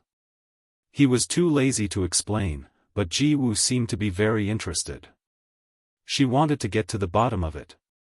She smiled and said, "You and I have nothing to do. Why don't we have a chat? By the way, you said that Yu Qianqiu was forced to show his skills. What happened? Could it be that he could be forced to play the zither and compose the song?" "AI. It's not the kind of coercion you said. It's like this." Yi Shuejuan still had a little conscience. He did not expose all of Yu Qianqiu's secrets. He only told the story of the day in Lingfang Valley. A love triangle story about Yu Qianqiu, Lu Yanqing, and when Lanfeng was talked about by him in his free time. After listening to the story, Ji Wu understood the composition of the song. However, women seemed to be more interested in love stories. This was a common problem for women. She said suspiciously, "You mean that the woman named Lu Yanqing is the most beautiful woman in the world, and Lu Yanqing fell in love with Yu Qianqiu and expressed her love to him, but Yu Qianqiu politely refused?" Speaking of this, Yi Shuejuan suddenly slapped his thigh and laughed. He shook his head and said, "In fact, Lu Yanqing is really beautiful. She is not much inferior to you. In my opinion, she is just not as good as you in temperament." However, such a delicate beauty mustered up the courage to take the initiative to express her love, but she was rejected by that guy in such a straightforward way. Thinking about it, it's amazing. Ji Wu's eyes flickered and said, straightforward way? What way? Yu Xuejuan smirked and said, that kid said that I'm a rough guy, and I'm more interested in the topic of having sex with women. I don't like the topic of flirting. You should talk to someone who understands. That brat patted his buttocks and left after he finished speaking. He really made us men proud, He's more interested in the topic of going to bed with a woman. This brat is really a man among men, Halfway through his laughter, he suddenly couldn't laugh anymore. Only then did he realize that the person sitting opposite him was also a woman. He quickly cupped his hands in apology and said, Sister, please don't blame me. I'm also a boorish man. Ji Wu's face was flushed, and she looked even more beautiful. She said mercilessly, no man is good. I thought he was talented, but he's just a scum. Yi Xuejun nodded and said, yes, yes, yes. How can that guy be called refined? It's best to describe him as scum. I've always disliked this guy. Scum, he's definitely scum. He's not a good person. However, even though Ji Wu scolded him, she asked, didn't you say that several of his songs in the human world are masterpieces? Even if you don't know how to sing them, you should remember the lyrics. Since we have nothing to do, why don't you read it to me? I really can't read this. Immortal Crocodile scratched his head in embarrassment and said, I happened to be there just now. Because that kid's performance was so good, I couldn't help but remember it. The other masterpieces and so on are all from other people.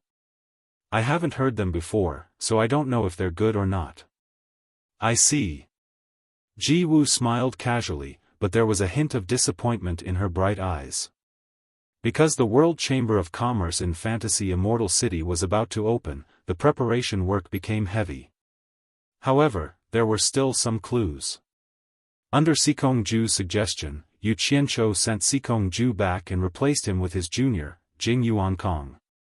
This was because when Yin Baikong was alive, Jing Yuankong was the main person in charge of the World Chamber of Commerce's business, while Sikong Ju was mostly in charge of external affairs. In terms of business management ability, Sikong Ju was indeed inferior to Jing Yuankong. After Jing Yuankong arrived, with Yu Qianchou's full trust, he immediately adjusted the World Chamber of Commerce's operations in an orderly manner and started training the staff. As a result, the conference room on the 21st floor had a few meetings almost every day. Yu Qianchou also learned like a good student, and the teacher was naturally Jing Yuankong. After a few business talks, everyone felt a little emotional. It was no wonder Yin Baikong could support such a huge World Chamber of Commerce in the human world. He was indeed good at doing business.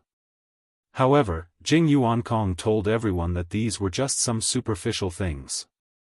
Doing business was actually a very systematic knowledge.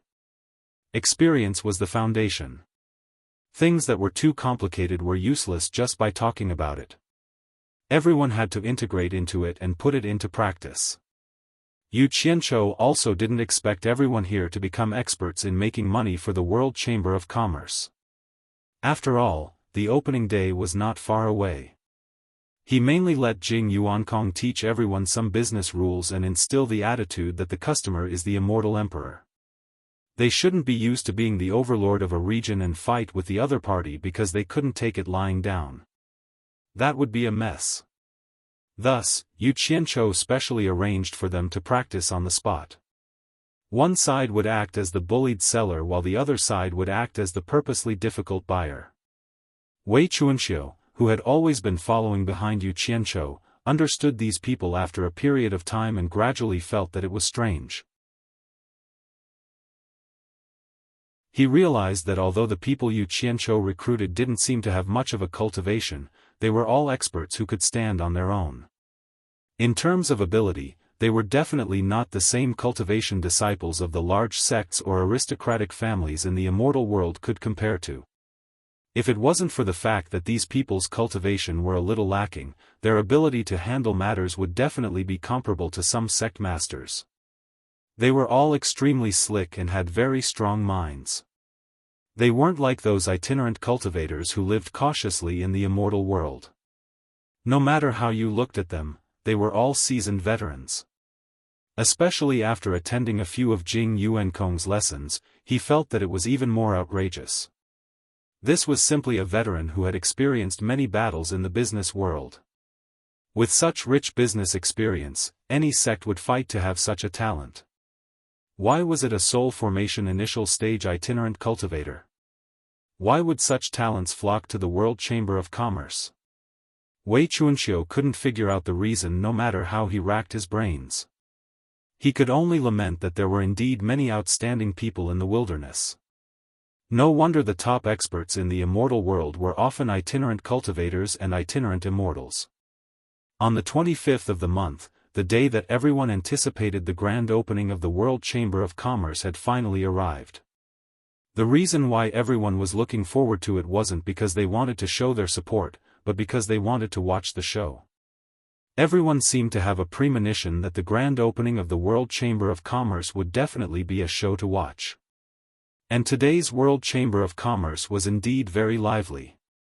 Because Yu Qianzhou's beliefs from his previous life were deeply ingrained, he really liked the festive feeling of a grand opening. He felt that red should be used today, a good beginning.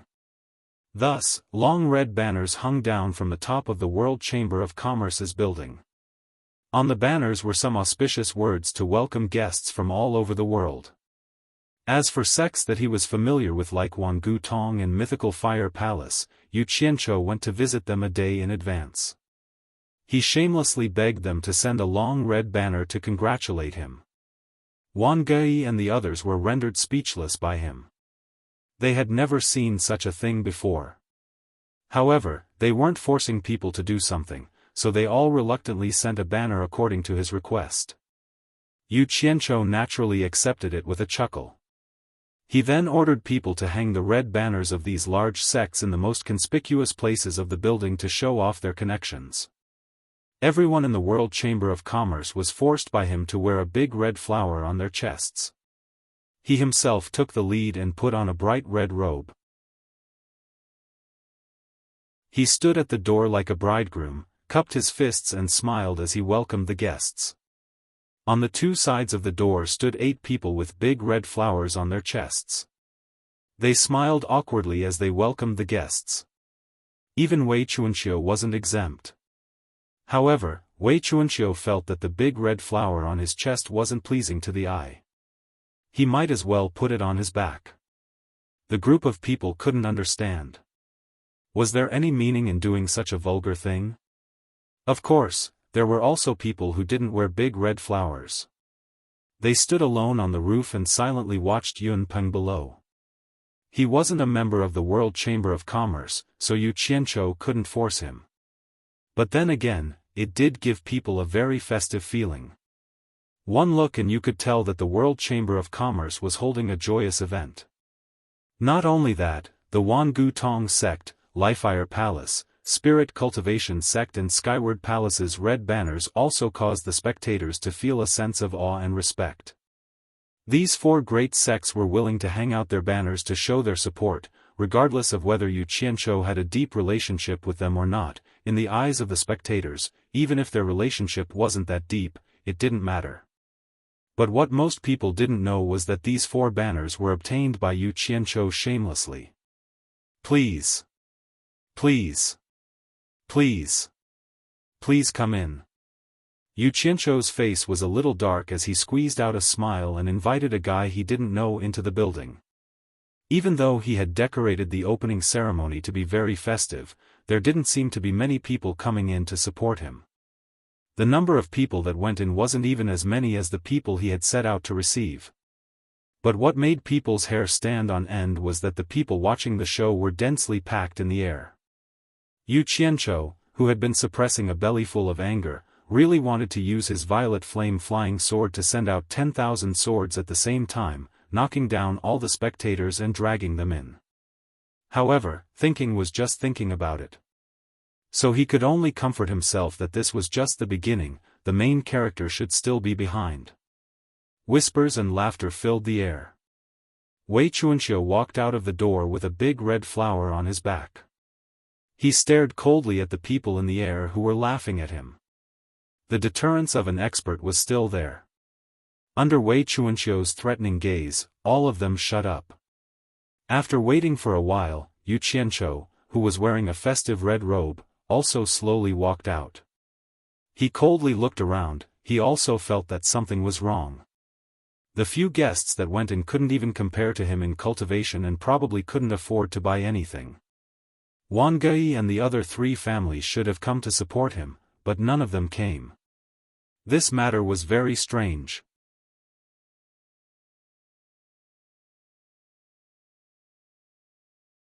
Chapter 876. He looked back at the banners hung by the 4 sects on the tall building. Since they were willing to give this, why didn't they come to support them? Yu Qianqiu's eyes flickered as he looked at the people in the air. He could see a hint of mockery on their faces. Someone is playing tricks. This was Yu Qianqiu's first reaction. With this speculation, Yu Qianqiu's mind calmed down. He slowly walked into the building with his hands behind his back. In the center of the building's main hall was a pool made of jade. Yu Qianqiu sat at the edge of the pool while humming a little tune.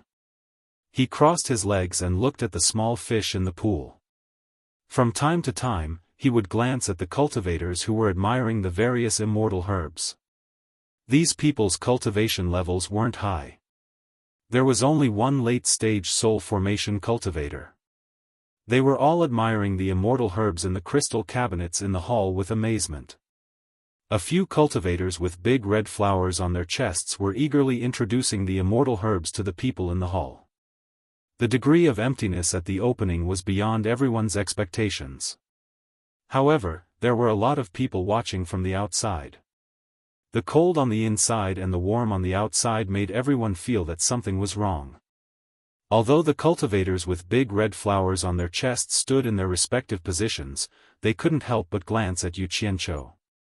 They saw Yu Qianqiu leisurely sitting by the pool and humming a little tune. It was clear that he had a card up his sleeve. Everyone gradually calmed down. Lu Yanqing, who was guarding behind a large crystal cabinet, looked around and then looked at Yu Qianqiu. There was a faint trace of worry in her eyes. Even she could see that it wasn't easy to survive in the immortal realm. The deity transformation initial stage cultivator who had led them in had already browsed through all the immortal herbs on the 5th floor. Just as Yu Qianqiu had expected, the cultivator had only come in to look and had no intention of buying them. It seemed like he couldn't afford them and was walking out of the building, preparing to leave. When he passed by the pool, Yu Qianqiu, who was sitting with his legs crossed, suddenly shouted in an unfriendly tone, "Stop right there." Everyone in the hall stared at him. That person paused and cupped his hands at Yu Qianqiu. "Sect Master Yu, are you talking to me?" Yu Qianqiu stood up indifferently and walked in front of him.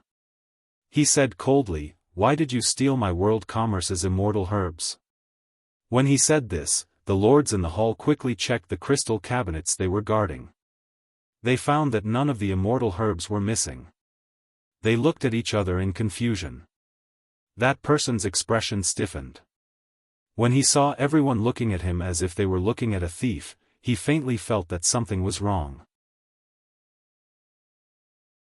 He immediately cupped his fists and explained, "Sect Master Yu, I'm afraid you've misunderstood. I didn't take anything from your merchant association. If Sect Master Yu doesn't believe me, you can check. I definitely don't have any immortal herbs on me. You still dare to quibble? I said you stole it, so you stole it. Do you think I'm wrong?" Yu Qianqiu shouted coldly and extended a palm from his sleeve. The person in front of him immediately exploded into a cloud of white mist. The white mist was instantly sucked into Yu Qianqiu's sleeve. In the blink of an eye, that person turned into a sinister-looking mummy and was on the verge of collapsing. Yu Qianqiu waved his sleeve expressionlessly and a green flame swept the mummy up to the top of the pool. When the green flame returned to Yu Qianqiu's sleeve, the giant mummy had already turned into drifting ashes and fell into the pool, attracting the fish in the water to kiss the surface of the water. Everyone in the hall looked at each other. They finally saw the terror of the torture envoy again. However, they didn't know why Yu Qianzhou would suddenly kill him. Lu Yanqing bit her lip and stared at Yu Qianzhou. There was a hint of anger in her eyes. Yu Qianzhou coldly looked around and suddenly shouted, "Guard all the entrances and exits. Don't let a single one escape. If anyone dares to escape, kill them without mercy." He indifferently stared at the other cultivators who came in to watch. The various lords immediately guessed that Yu Qianzhou must have a reason for doing this. They quickly scattered and guarded the entrances and exits, staring at those people like tigers watching their prey. Those cultivators panicked and subconsciously gathered together, putting their backs against each other in a defensive position. Someone shouted, "Sect Master Yu, what is the meaning of this? What is the meaning of this?" Yu Qianzhou laughed coldly as he walked towards them and said indifferently, "I just heard from outside that you were ordered by someone to deliberately cause trouble. As a result, those people outside were so scared that they didn't dare to come in." The various lords looked at each other again. This reason seemed too far-fetched. Based on these 5 people's cultivation, what trouble could they cause? With their cultivation, they couldn't possibly scare the people outside. The person who shouted cupped his fists and said, "Sect Master Yu, someone is deliberately misleading us. How could the few of us come to World Commerce City to cause trouble? There is another reason why the people outside didn't come in. It has nothing to do with us. Please, Sect Master Yu, be magnanimous and let us leave." "So you're saying that someone is wrongly accusing you?" Yu Qianzhou raised his brows and said indifferently, "I'm not an unreasonable person and I won't easily believe a one-sided story. I'll give you a chance to explain yourself. Then tell me, why didn't the people outside come in? Also, I'm warning you, don't try to fool me. Once I find out, I guarantee that none of you will leave alive." With that said, the various lords instantly understood. After going through so much trouble, this was their main goal, which was to find out the reason for this strange matter. They were all filled with admiration. The expressions of the people trapped also changed. They weren't idiots and naturally knew Yu Qianzhou's goal. Originally, some people were still holding on to a trace of hope. They thought that this was hallucinatory immortal city and Yu Qianzhou wouldn't dare to do anything to them. Otherwise, they would be severely punished by the Chamber of Commerce Alliance. However, Yu Qianzhou had just come to kill the chicken to warn the monkey. He had made up a random excuse and killed the innocent person. They were extremely daring and simply disregarded the rules of the Chamber of Commerce Alliance. At this moment, everyone understood that the person from before didn't steal anything at all. Yu Qianzhou had killed him for everyone to see.